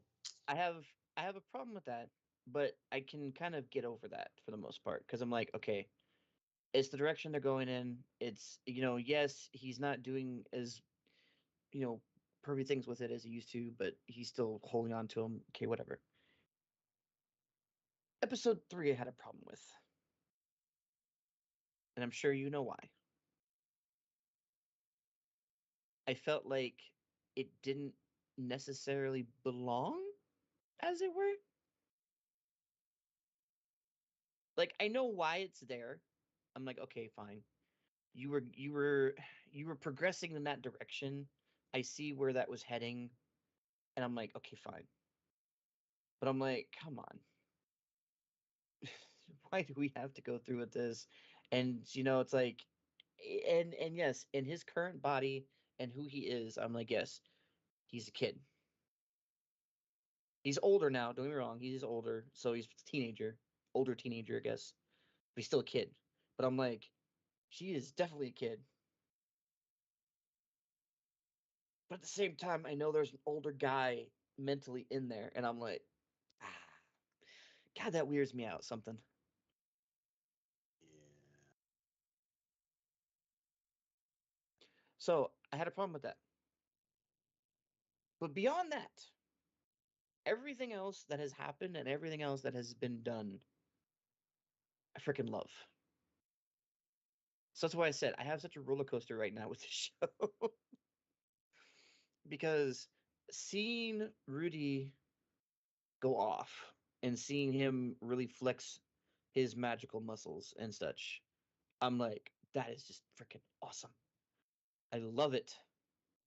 And where they at now, where he is heading towards the school so he can progress his magic even further, I'm like, I can't wait to see that shit because that's going to be freaking amazing.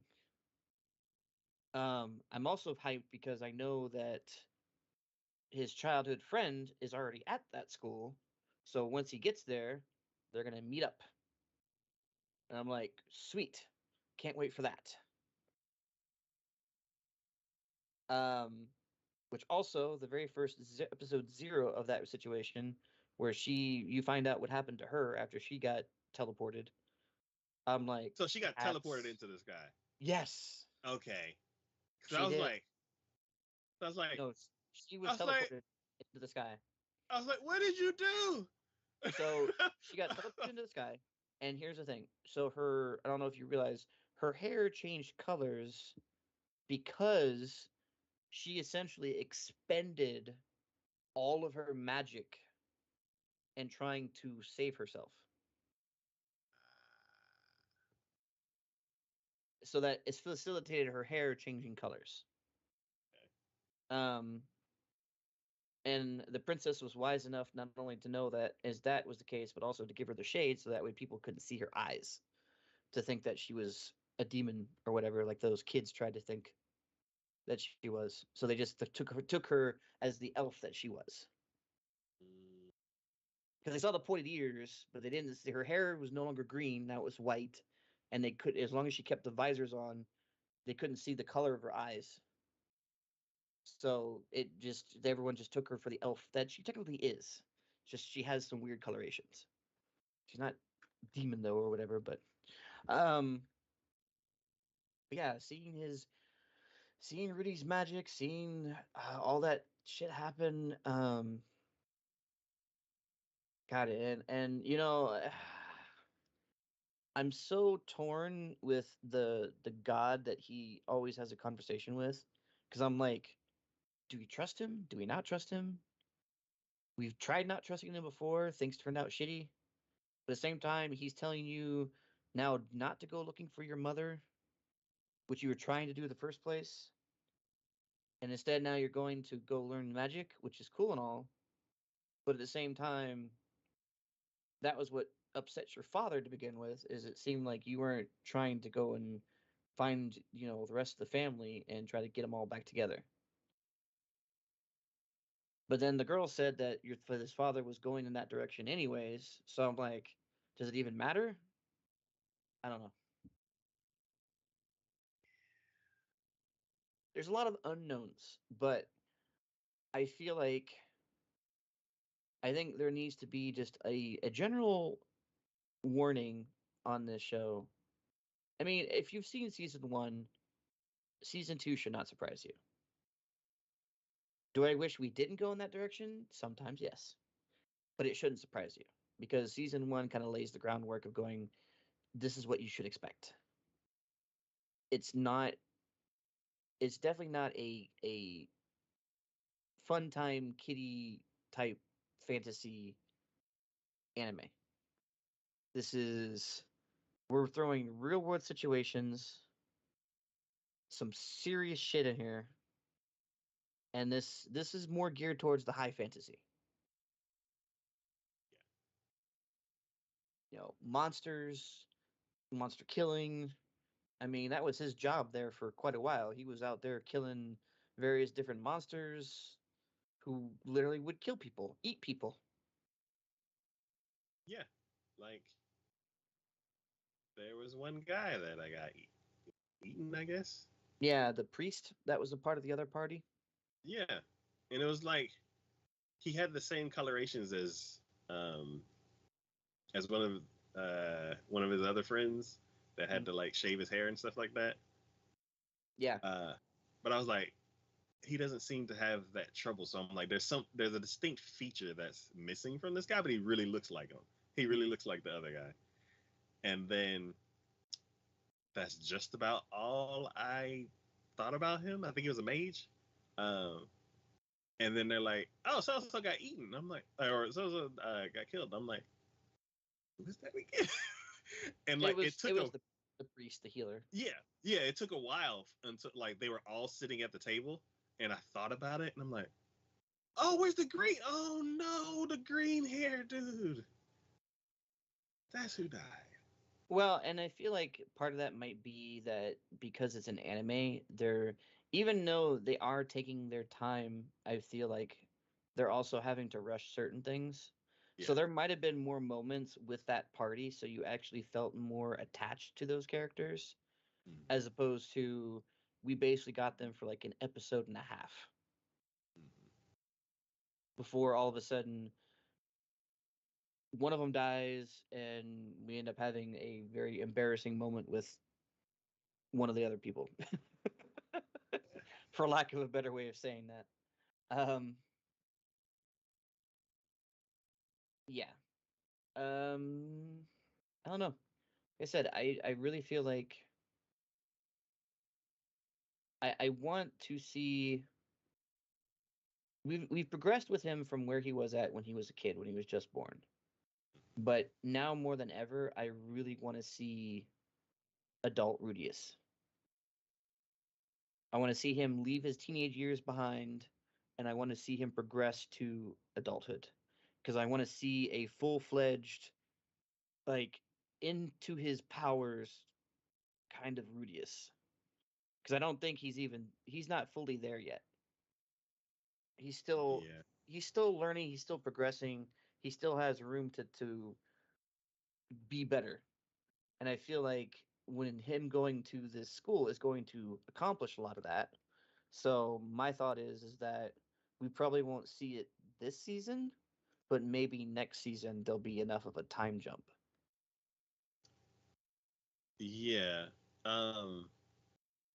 Have we seen a very powerful mage of like his? I don't know as far as mage goes, but we've of course we've seen the dragon god disciple or whatever, the one that was able to take Rudius' party down.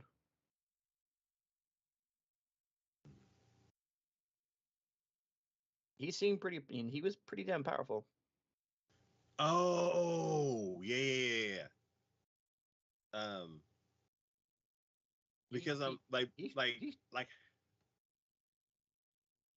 how you're building that up. I'm trying to think. I'm like super powerful magic, like the stuff that the only like god tier or like emperor tier magic that we saw was in the very first episode. Or no, it was the second episode. So they went out into that field. Mm-hmm. Yes. So as soon as you were building that up, I'm like, who else has like that caliber? But here's the thing. They've said that Roxy his because they said in the letter, or no, someone else said it, I guess I mentioned it, that she was a god tier water mage. And I'm like, but I feel like Rudy has it within him to actually learn more varieties of magic and actually reach that tier level with all of them. Yeah. So it's like we've kind of seen a bit of like an expert warrior, like his dad when he was doing the training and stuff like that. Mm-hmm. So there's like, I mean, I would say putting his dad is pretty decent, I would say, but I almost feel like that that Catwoman would have outdone him from the first season.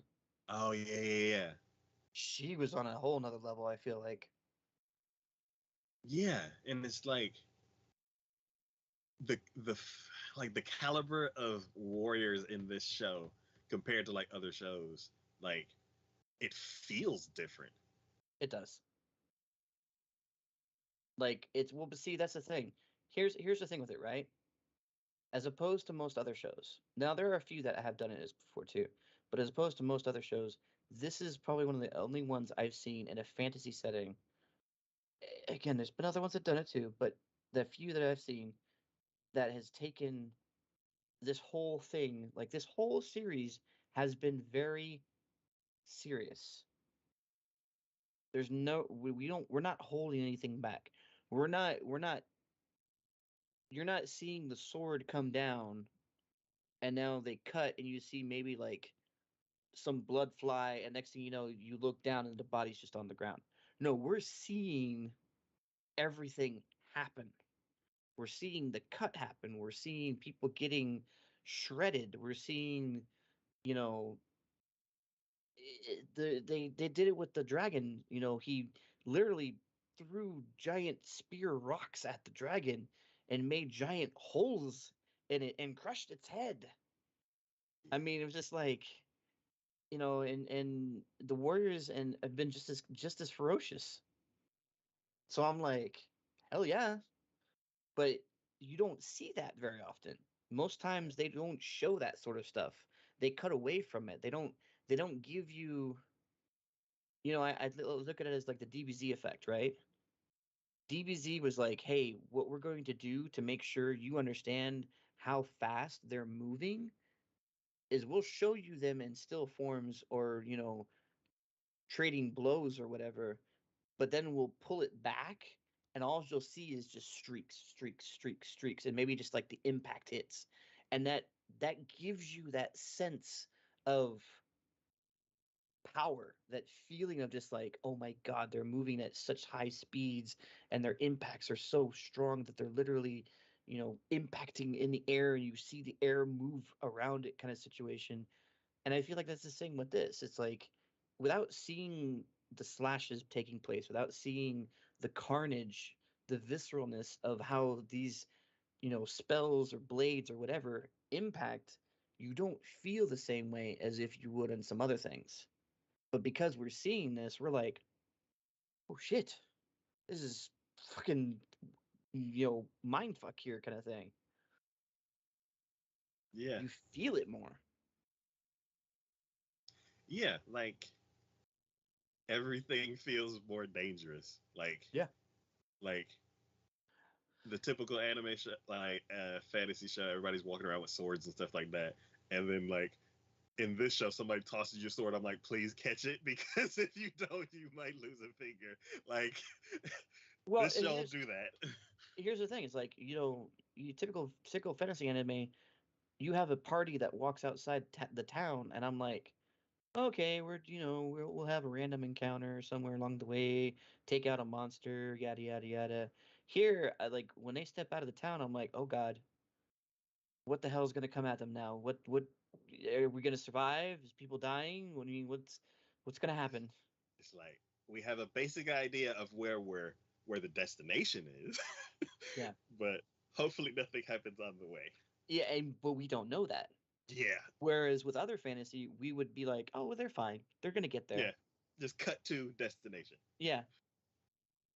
So the stakes are higher, and I think, you know, Studio Bind does a very good job of really showing that in gritty detail.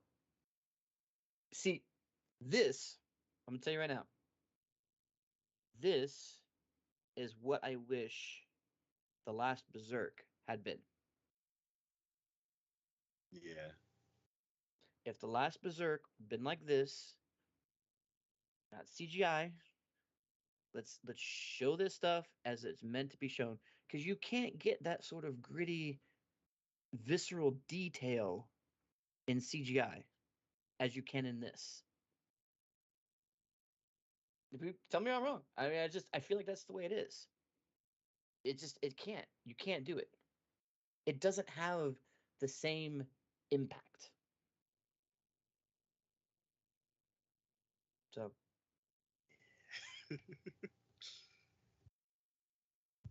So Mushoku Tensei is back. We've missed you. Yes, we have. um, yeah. Um, Headed to a new setting. It's gonna be one thing I wanted to so the little brat that what's her name came across and was like, "Oh, I'm the greatest mage ever." Blah blah blah. She's like, "Well, Rudius is much better than you." Oh yeah. And he saw how she like gushed about him, and like he immediately kind of like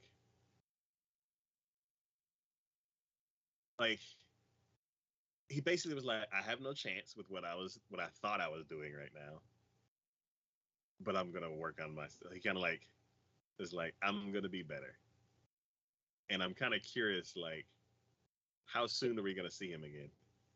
Here's the thing, right? I think Rudius at the moment could easily have him, only because the other one you're talking about has more academic knowledge, but Rudius has like real life experience. Yeah, And in that situation, Rudius is going to win hands down. yeah, So that's the reason why it's like for me, the only thing he's lacking is the academic experience. And now that he's going to the school to get that, I'm like, oh fuck. What sort of mage are we going to see come out of this now at the end of it? Because his abilities as is and his willingness and intuitiveness and all that, I'm like, oh, he's going. People are going to look down on him and think that he's just a commoner, but he's going to prove them wrong each and every single time. yeah. So I wonder if like, well, one, when we're gonna see him again, and then two, like, is he going to be able to like get it basically? Because they went on they went on a mission to get the ears off of the orcs, and mm, he just charred everything without a second thought. And of course, what's her name's not gonna like be like, "Hey, I needed these ears." She just kind of just moved on. Was like, this idiot. Um, but I mean, you gotta figure like here's the thing, like Rudius, I see like his whenever like because there was the party that he was with before he left to go to the school, the academy, the university or whatever. Um, there was a mage in that party, and even the mage in that party was entirely impressed with just what the capabilities Rudius had at that time. yeah, like even like doing spells without Well, it's just like incantation. the amount of things he can do and the amount of power that he has. It's like every mage that he's come up to has always been impressed beyond such a point of being like, dear Lord, you have a lot of power. So I'm like, yeah, I don't know. I don't know. We'll see. I mean, I'm sure he's going to come up against somebody who's going to be who will give him a challenge, and who will definitely put him in for a run for his money. I just feel like whoever does that is going to regret that, because that'll just give him more incentive to go even further beyond that. Yeah, So, yeah. I'd assume like another powerful mage is gonna show. I was just curious more about that. Like he was like the little precocious little kid. Like he was so full of himself. Like especially I kind of I do like how they introduced his backstory mhm. with like all the little shadow characters. Um, it was a little out of place, I guess. Like It was complete, like way different than anything else that they've done. But I'm he's too young and too inexperienced to like become an actual threat. So I'm like, you never know. Yes, like I'm curious. I'm like,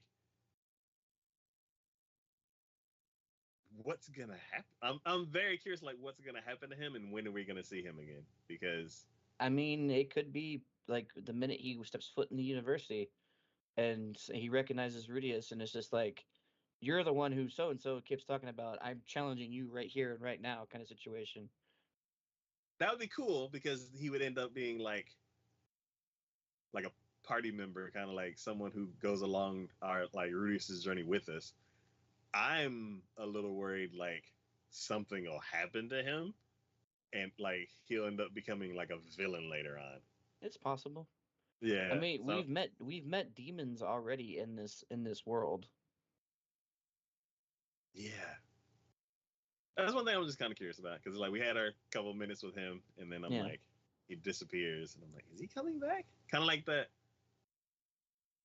There was another show that we had talked about where like there was like a caretaker or somebody like that. Was it the show? Hmm. Where like we were curious about like more information about her if we were ever gonna see her again. Like it'd be interesting if this was the same show where they like introduced these like small characters for like a couple minutes and we're like, where'd they go? Are we ever gonna see them again? I'm sure we will. I'm sure we will. Yeah.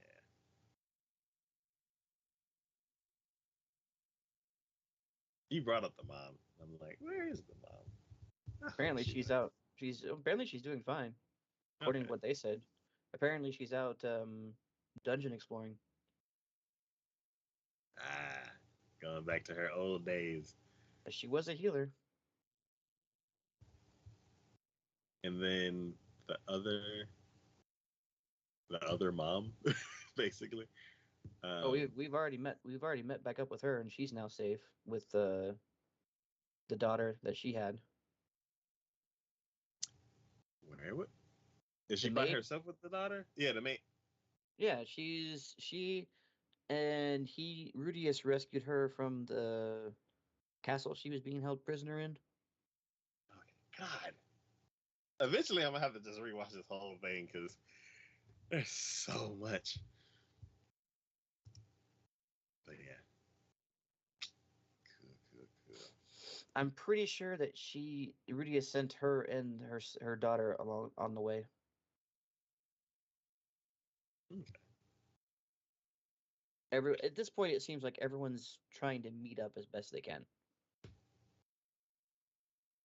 So. Cool. All right, Mashoku Sensei, you do not disappoint. All right, the next show we're gonna be talking about is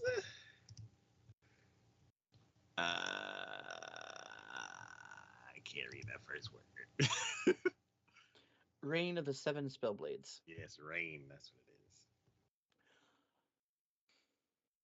I'm not sure what I think about this one overly much. Interesting. Um, I feel like there's a deeper overarching storyline happening here. The problem is that okay, seeing it now, okay, it kind of makes sense. The source of this is a light novel. It's very hard, I think, a lot of times to get the adaptation correct when it comes to sources like that. Sometimes there's some things that get lost in the translations. Um, the characters are interesting onto themselves. This is also done by JC Staff, so you know it looks amazing. Um, this is definitely so. If Mushoku Tensei would have been A tier, at least a 9, if not a 10 out of 10, this I would probably say would be a solid B, maybe a low B, some like a mid to low B, and be like a 7, a firm 7 out of 10. Um, there's a lot of information going on, and trying to catch up with it is very challenging. It's good. Don't get me wrong, it's good, but it's like one, this world is very much different in a lot of respects. It has magic, it has magical creatures and all this other stuff, which I'm okay with because, a lot of times we can, someone who's watched fantasy is okay with being like, "Oh, I know where we're going with this." Like, "Oh, trolls, okay, got it. Been there, done that." But I never like to make assumptions about the the wildlife or the magic itself. How does the magic come about? How do you use the magic? What is the special purposes behind it? What is it? The incantations? Is it, do you have to use wands? Do you not have to use wands? Is there a focus? Is there not a focus? Is there like, magic? Is there like magic within you, or do you pull it out from around the environment kind of situation? Like, there's all sorts of questions. There's all sorts of ways to go about it. Taken to that, also, we have 7 characters who are very different onto themselves, and each one of them has something special about them. I'm like, information overload. I'm like, I'm trying to figure this out. I'm trying to look at this. I'm trying to be like this. And I'm like, Jesus Christ, what are we doing? It's like, and we're at this school, which I'm like taking into my only real experience with like medical schools a lot of times has been like everyone's usual Harry Potter Hogwarts, which it seems like this is kind of in a similar vein because they go to classes and they have practices and stuff like that. But then like they throw in this other thing where because of where the school is built on, apparently, if you are out in the school in the main corridors after a certain time frame, the school changes drastically and it becomes something of like a battleground. So typically you don't want to be out in the school past a certain time period because you cannot guarantee your safety. Interesting. It is. It's very interesting. I'm not sure. I'm not sure where we're going with this. It says Reign of the Seven Spellblades is the title of the series. My guess, we have 7 characters. Each wizard, I guess, because they practice both spellcrafting and blade work. And because their whole thing is that sometimes you just don't have the time to be able to cast a spell, and sometimes you just have to rely solely upon your blade in order to get out of a situation. So they teach both physical as well as the mental when it comes to magic work and stuff like that, which makes sense. I mean, I've always been of the mind it's like wizards are easily defeated because once you run up on them and are within striking distance with them, it's like, what are they going to do? Sometimes the incantation or spells themselves just take too long to cast, or sometimes they take too long to format. Where it's like I could easily strike you down before you have a chance to do anything. So it makes sense to me. I'm cool with that. But again, it's like I'm catching up with everything going on in the world and then trying to figure out these characters because like the main character has a shadowy protector that's following him and I don't know why. I feel like he's an important figure and he keeps trying to downplay how important he really is. The one of the girls that's in the party, she was an actual samurai in another region, and one of the teachers of this school happened across her in the middle of a battlefield and basically saved her life. In turn, she was basically said that she needed to go to the school. No explanation as far as that goes yet. Um, and the other characters themselves have different things going on as well. We haven't even begun to go inside most of them at this point. But I'm like, oh my God. Throw into the fact that we have a school that changes after dark and we have like this, aristocracy where, you know, there are these people who have higher authority than others kind of situation. And I'm just sitting here going, okay, what are we doing? What's going on now? Where are we at? How is this? Who am I cheering for? What is? So this is why I say I'm confused about this. I don't disagree. I think this is a very, very good anime. It's going to. I feel like because I'm watching it episodically Mhm. is probably the only downfall. Because if I were to watch it straight through and see the whole storyline progress all at the same time, I might have an easier time of understanding and getting all the little nuances that they're showing me. Whereas with episodic, I'm like, I feel like if I don't remember every detail from the last episode, I'm missing something from this episode. Mhm. So it's a weird feeling for me because I don't usually feel like that. I know And you usually feel the opposite. I've never come across one where it's like the minor little details are what matters. Mhm. So I'm like, okay, as much as I enjoy this, I have to. I'm thinking I'm gonna have to stop myself from watching it until it nears completion, so that way I can be like watch it all in one go. Because otherwise, I'm just gonna get lost.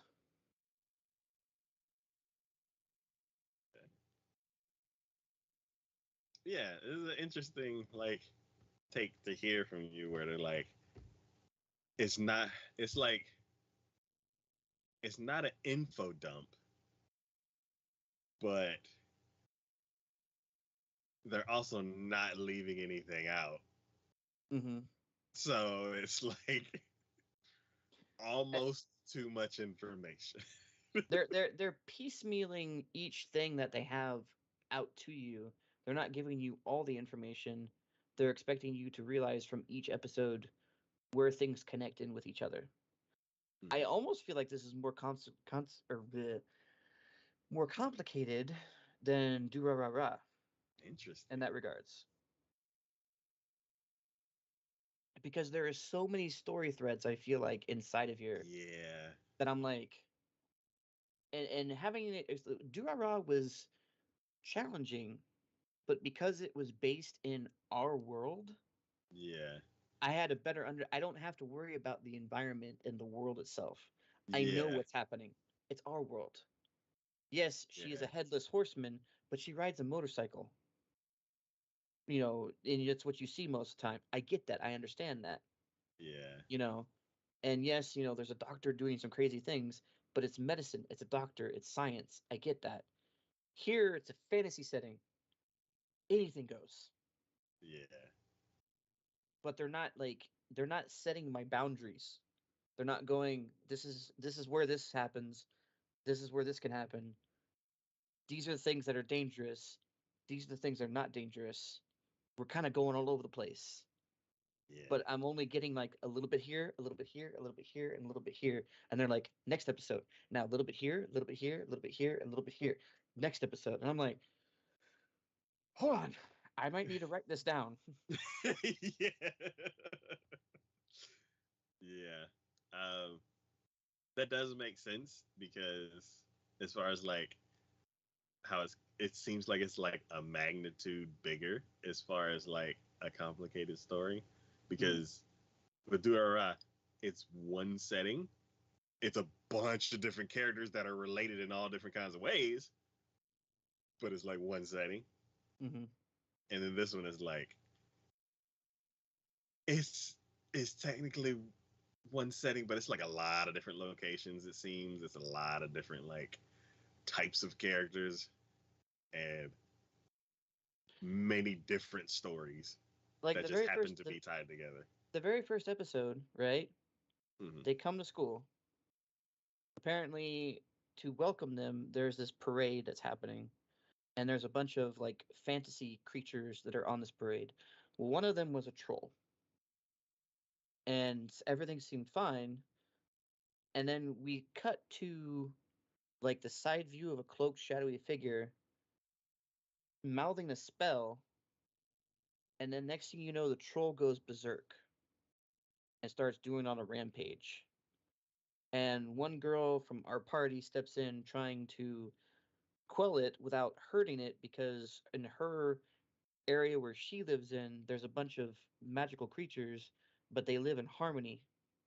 They're not against each other. They're not fighting against each other. So she sees other mages coming about trying to get rid of him to stop him from rampaging where she's trying to not. And then she gets a spell put on her where all of a sudden, instead of being more cautious, she's actually running full force towards him. And then right before she gets to him, she stops, the spell gets lifted, and now she's in full striking distance. And so far as I've seen, there's only been, in the 4 episodes I've seen, one instance where I've seen another shadowy figure doing something abnormally wrong, but I have no other information about them. I don't know what their involvement is. I don't know what their purpose is. I don't know what their, there's no information as far as, like, there's no suspects. There's no, oh, this is the group of so and so that we have to be careful about or whatever. I have no idea. And I'm already 4 episodes into it. And it's like, if I'm 4 episodes into it, and this, how many episodes does this thing have? 12? The usual? Doesn't say. Anyways, if I'm assuming this is going to be the same as most of them, where I'm already, 12 episodes into it before the end of the season, I'm already a third of the way into it, and I already don't even know who the shadowy figure behind all these mischievous things are happening for. Yeah. Let alone, these guys are just now entering the school. Some of them have no idea about this girl, like the girl who was a samurai who got introduced into this. And I'm like, and she, you know, she keeps putting herself in these situations because she doesn't know any better. So I'm just like, it's good, but I'm just like, oh my god, you're really gonna try to tie this up in a nice, neat little bow at the end of 12 episodes, or are you expecting there to be more seasons involved? To me, I just feel like maybe they're expecting more seasons to be involved, because I don't see how they're going to wrap it up. Yeah.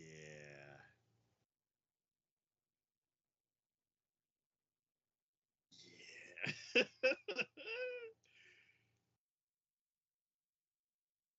Even Do Or I had 3 seasons. Yeah. And then they took the 3rd season, like, we got to stretch this out some more, too, because we need more room. Yeah. So, I don't know. I said, it's good. I'm like, I gotta watch it all at the same time. Otherwise, I just don't know if I'm even gonna make sense of it by the end of it. Cool. Um, yeah, this one seems like a lot. Oh, it is. It is. All right. The next show we're going to be talking about is Sweet Reincarnation. So, this one, I would say, I thought was going to go. This one exceeded my expectations. Okay. I don't know whether or not this is because my expectations were really low when it came to this. Um, because, okay, so let me just go over the synopsis here, because then maybe I might see where my expectations were with this. A boy named Pastry is set to become the next lord of a destitute dominion of Mortian. He's known for having remarkable talent for his age, and it just so happens that he was a genius pastry chef with a promising future in his previous life. He still retains his determination to make sweets that will make everyone smile, even after reincarnation as Pastry. But many challenges stand before him, including bands attacking his domain, malicious and eccentric nobles, an unfortunate financial situation, and land so barren that even water is scarce. The only weapons he has to fight with them are his own ingenuity and love for making sweets. Can Pastry succeed in making bringing happiness to the land? You know, when you have somebody when it's called Sweet Incarnation and the boy's name is Pastry, I'm like, oh, this is gonna south real quick. And it's like, and he was a pastry chef, a great pastry chef, but he was a pastry chef in his previous life, and now he's supposed to be a lord of a dominion. I'm like, oh hell no. It's like a baker named Donut. Exactly. But for whatever reason, I will give it credit. It is actually pretty decent. Okay. I would rank this along probably I would say just below um the Reign of the Seven Swords, spell swords, Okay. and just above the level 1 OP power thing. Because like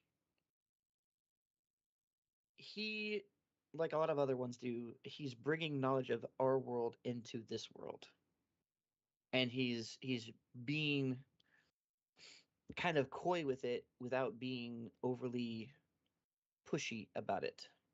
And it's interesting because the fact that he made a suggestion to his father, who was the Lord of the Dominion, about like how to do better create crops and how to help protect the crops against like or the fields from freezing during the winter so he can continue growing crops whenever. His dad, even though he's a kid, a boy of like age, I think 10 or something like that, still looks to him for any and genuinely looks to him for advice on what he may think and trusts him. And I'm like, well, this is refreshing. Like you usually get parents of these like, you know, reincarnated kids or whatever who are just like, you're just a kid, you don't know what you're talking about. I'm gonna do it myself. And then they have to figure out some way of doing it behind their parents' backs without them knowing about it or this, that, and the other thing. This one, no. You know, an issue comes up, bandits were coming to attack their their um their villages, and he's like, you know, he figures out a plan, and then he looks at his son. He's like, "Do you have anything to add to this?" And he's like, "Well, if I would probably do da da da da da." And he's like, "I like that idea. Let's go with it." Nice. So I'm like, "Cool." Now he does have his little quirk because whenever anyone talks about anything sort of baking situation, he goes into an actual, you know, dreamlike tizzy where he's daydreaming about cupcakes, cookies, you know, pies, and all this other stuff because he still wants to bake and still knows how to bake. Um, and has brought that kind of into their world as well. So it detracts a slight bit from it because I feel like they're pushing it a little too hard sometimes, maybe just because they're wanting to keep it as a character flaw with him, where it's just like he's obsessed with pastries because he was this world chef or whatever. But you know, I can still appreciate it for what it is. So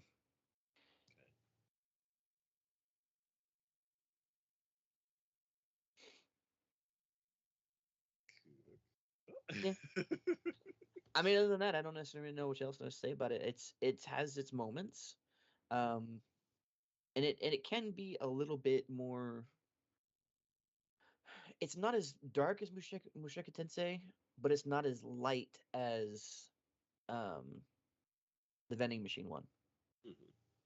It kind of goes in between because there was an instance where he has his father's lieutenants, I guess, if you were his two right hand men, have children who then are the two right hand men of pastry.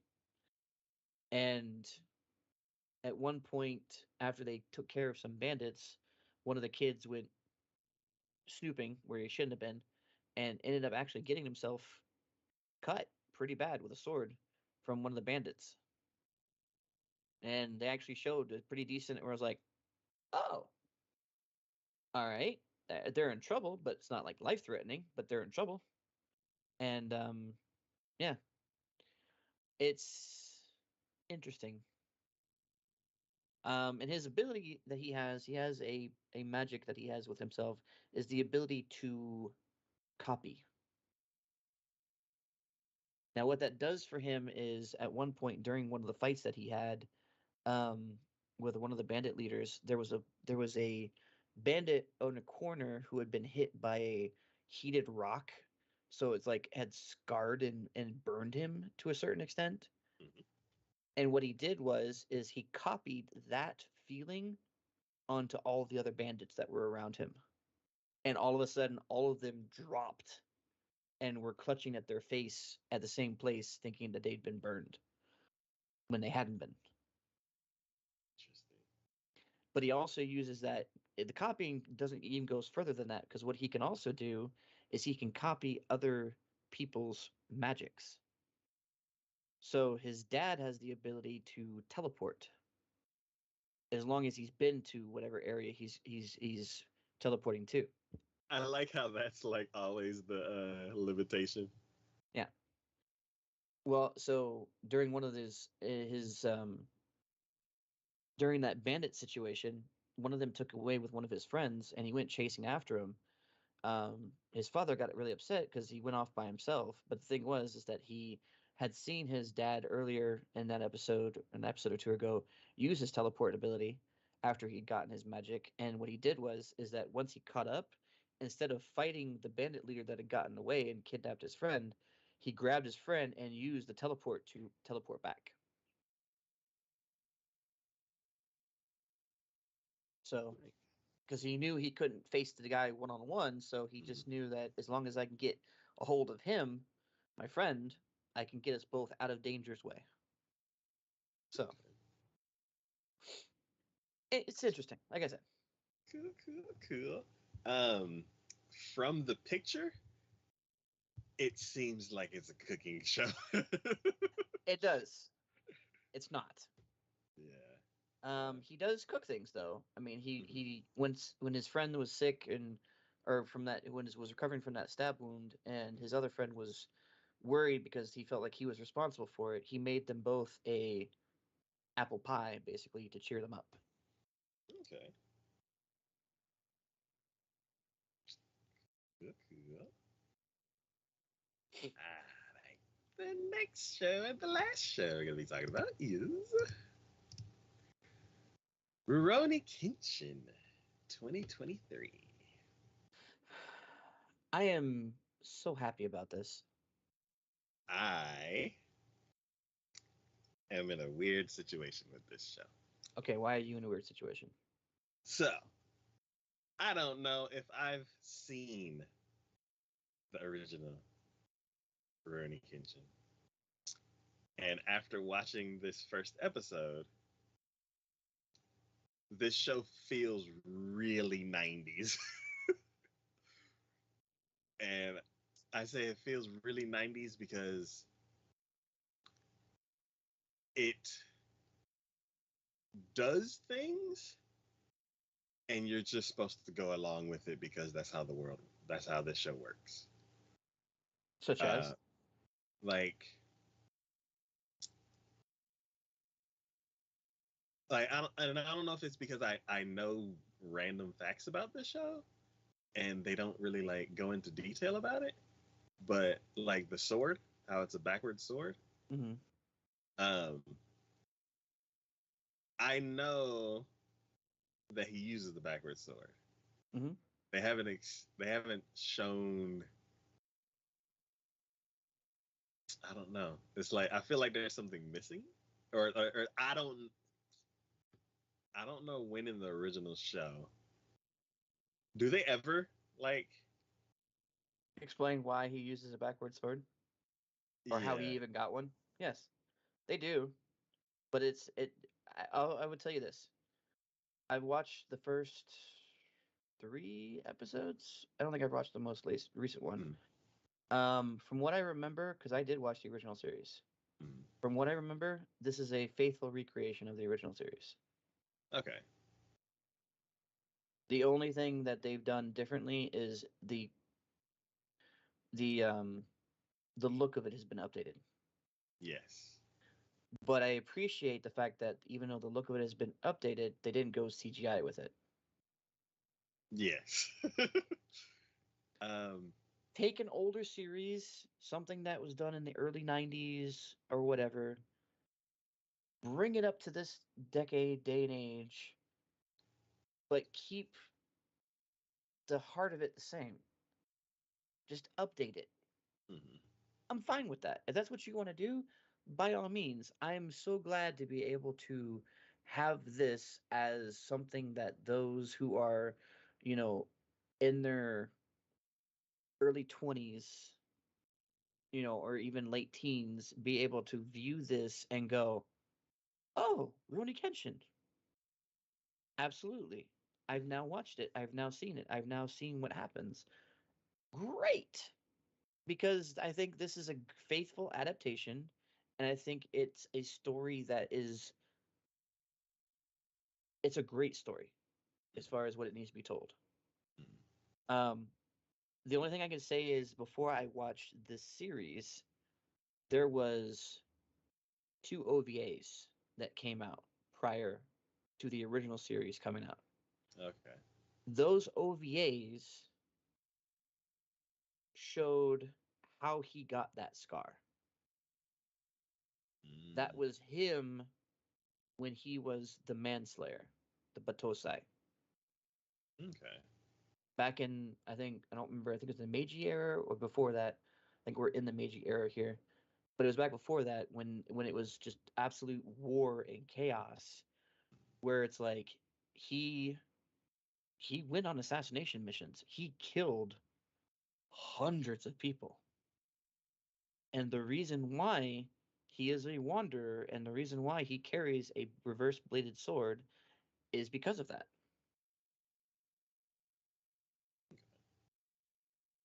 He feels some sort of way about the fact of what he did. He feels regret. He feels remorse. He feels the weight of the souls of all the people that he killed during that era. Even though that's what he was told to do, his hand was still the one on the blade. And he uses the skills that he has still while using the reverse bladed sword in order to try and make amends and atone for what he had done. Um, and don't get me wrong, I will say this right now to everyone out there, anyone who may be listening. I know, yes, I know for a fact, the reverse bladed sword is entirely impractical. Not only is it impractical, it's illogical and it would break super easy. I know. Still cool.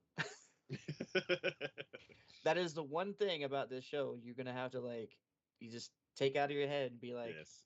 it Suspend is what it disbelief. is. Yeah. Suspend disbelief.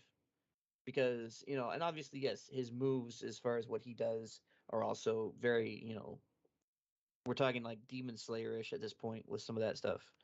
But at the same time, you know, I still feel like it's a good this is a good storyline and representation of a troubled soldier who is trying to atone for the sins of his past. Mhm. And some of those sins come back and put the people that he cares about now in jeopardy. Um, and there's been some great moments because of that. Those situations and the times when it's I okay, yes, his mannerisms when he's just being himself is very goofy. I love the fact that they kept that.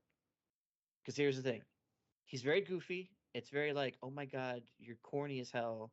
You say these, his phrase at the end, I forget what it is, but he says it, and you're just like, oh my god, dude, what the fuck? But here's the thing: when he flips the switch, it shakes you that much more. When he goes into serious mode, you're like, oh crap, because you know what he normally is like, and when he goes and then you get that steely look and that deadpan just like stare, you're like and you feel it more. Mm. So yes, it's corny, but I also appreciate that. Mm. So Yeah, so I've been thinking about like how it feels 90s, and I think it's um just like how you were saying how he has a goofy side to him. Like there's been a few characters that like have like few iconic characters that have like a switch. yeah, So he's one no, I of agree. them. Um, the Vash the Stampede is another one. But see, Not In Vash, in the most recent adaptation, if we're comparing, apples to apples here in those regards, you are correct. The characters of Vash and the characters of Kenshin are very similar in that regards. But I don't appreciate how they tried to tone that side down in the adaptation, the most recent adaptation they did for Vash, as opposed to this one where they left it the same. yes. And then not as much of a switch, but like Spike Spiegel from Cowboy Bebop, he has like he he's smooth in the way that he plays things off. Yeah. And then when things get really bad, you can see him switch to serious. Um, so around that era, like around that time, there were characters that were like that had a switch. Um, and then the villain in the first episode, where or at least the one of the main people who were in charge of this the takeover that they were trying to do. Mhm. You barely saw him. Like he was like, "Oh, I'll be doing something over here, or I'll be doing something over there," and he's like, "Ha ha, I'm the villain," and I'm like, that Yeah. kind of It like, was very cliche, villain tropey kind of situation. yeah. So But I'll say here's the thing. those things made it feel like Here's a the thing. like you said, a faithful adaptation of a '90s show. Yeah. Here's the thing, though. Yes, the very first couple episodes where they're introducing the characters and getting the team together, essentially, we're gonna come across those. But I don't consider those to be main villains. I can almost consider them to be like the mini bosses for the Mm-hmm. main villains. Even like the Yakuza for the kid or whatever, it's like no, that's just those are just throwaway trash. Appetizers. Yeah, those are just throwaway trash minions. When he gets to the minions who are the villains who were a part of his past, Mm-hmm. oh, it goes a totally different route. Okay. You get the treatment of you get to see their past, you get to see why they have a connection with Kenshin, and you also get to see some of them go like really far out there, where you're just like, dude, just fucking no, cut that shit out. No. And where when Kenshin snaps and that switch is flipped, you're like, oh, this is appropriate. This is appropriate, and this is well deserved. You need to take this motherfucker out. Okay. So So that to me is the reason why I feel like in those situations where you see someone, when you see someone who is incredibly goofy, go incredibly serious, but you also have a very good reason why that seriousness should be there, mhm. is I think the two key elements in that regards. Okay. So because so far this is a faithful adaptation of um, the nine of the original, I should be good to have this version be my first Kenshin. Yeah, Cool. I see no reason why out of the episodes I have seen, and the four I've seen, I think every one of them has been spot on for what the original was like. Okay. So anyone out there, I know if you see that there's another version of this and you may be curious about it, you know what? You can watch this one. If you're very curious about it, maybe see if you can find those two OVAs. Um, That's right. those might be something to watch as well. Those will give you a better context as to Kenshin's backstory, and who and what he was like prior to him meeting up with uh, what's her name? I can't remember her name. Anyways, Mm-hmm. prior to meeting up with the girl who runs the dojo, Okay. Karu. So yeah, but no, every one of those characters are as God. I've been holding off because I want to wait till maybe the next episode comes out, but I know they're about to introduce Sanosuke. Sanosuke is such a badass. He is such a badass. So cool. Well, yeah, that has been our initial thoughts on the summer season of 2023.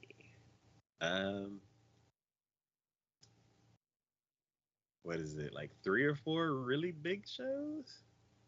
yeah, I'd say.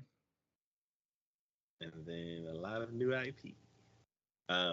I may end up throwing some new shows into the mix when we do the final thoughts because I still haven't scoured the whole season yet. So, and I think there's one or two that I might be throwing in there as well. I've seen some snippets of Dekido Neko wa Kyomo Yutsu. Oh, the big cat lady? Yeah. Okay, yeah, I was curious about that one too. Yeah, I think I might watch that one. No Bleach? I can't find it. Oh. Hulu. That's why. I don't have Hulu. And I have too many other things. I'm like, I refuse. Yeah. Eventually it'll fall on something else. Or it'll go to oh god, what is that other site that we go to? High Dive. Yeah. Like eventually when it goes to High Dive, I'll watch it. Yeah, I'm like scrolling down this list. I'm like, there's so many shows that I have not. I'm like, I don't know. Man, I need to just go through all the trailers because I have no idea what most of this stuff is. But yeah, that is it for today, and we'll be back for possibly the summer trailers, or if not, we'll be back for the final thoughts of this season. Mm-hmm. So, for sure. Yeah, as always, this is DK and Shade from TacoYaki Anime. Hey, thank y'all for watching. Thanks for hanging out in chat. Thanks for supporting the channel in any way that you do. And we will see y'all next time. Bye.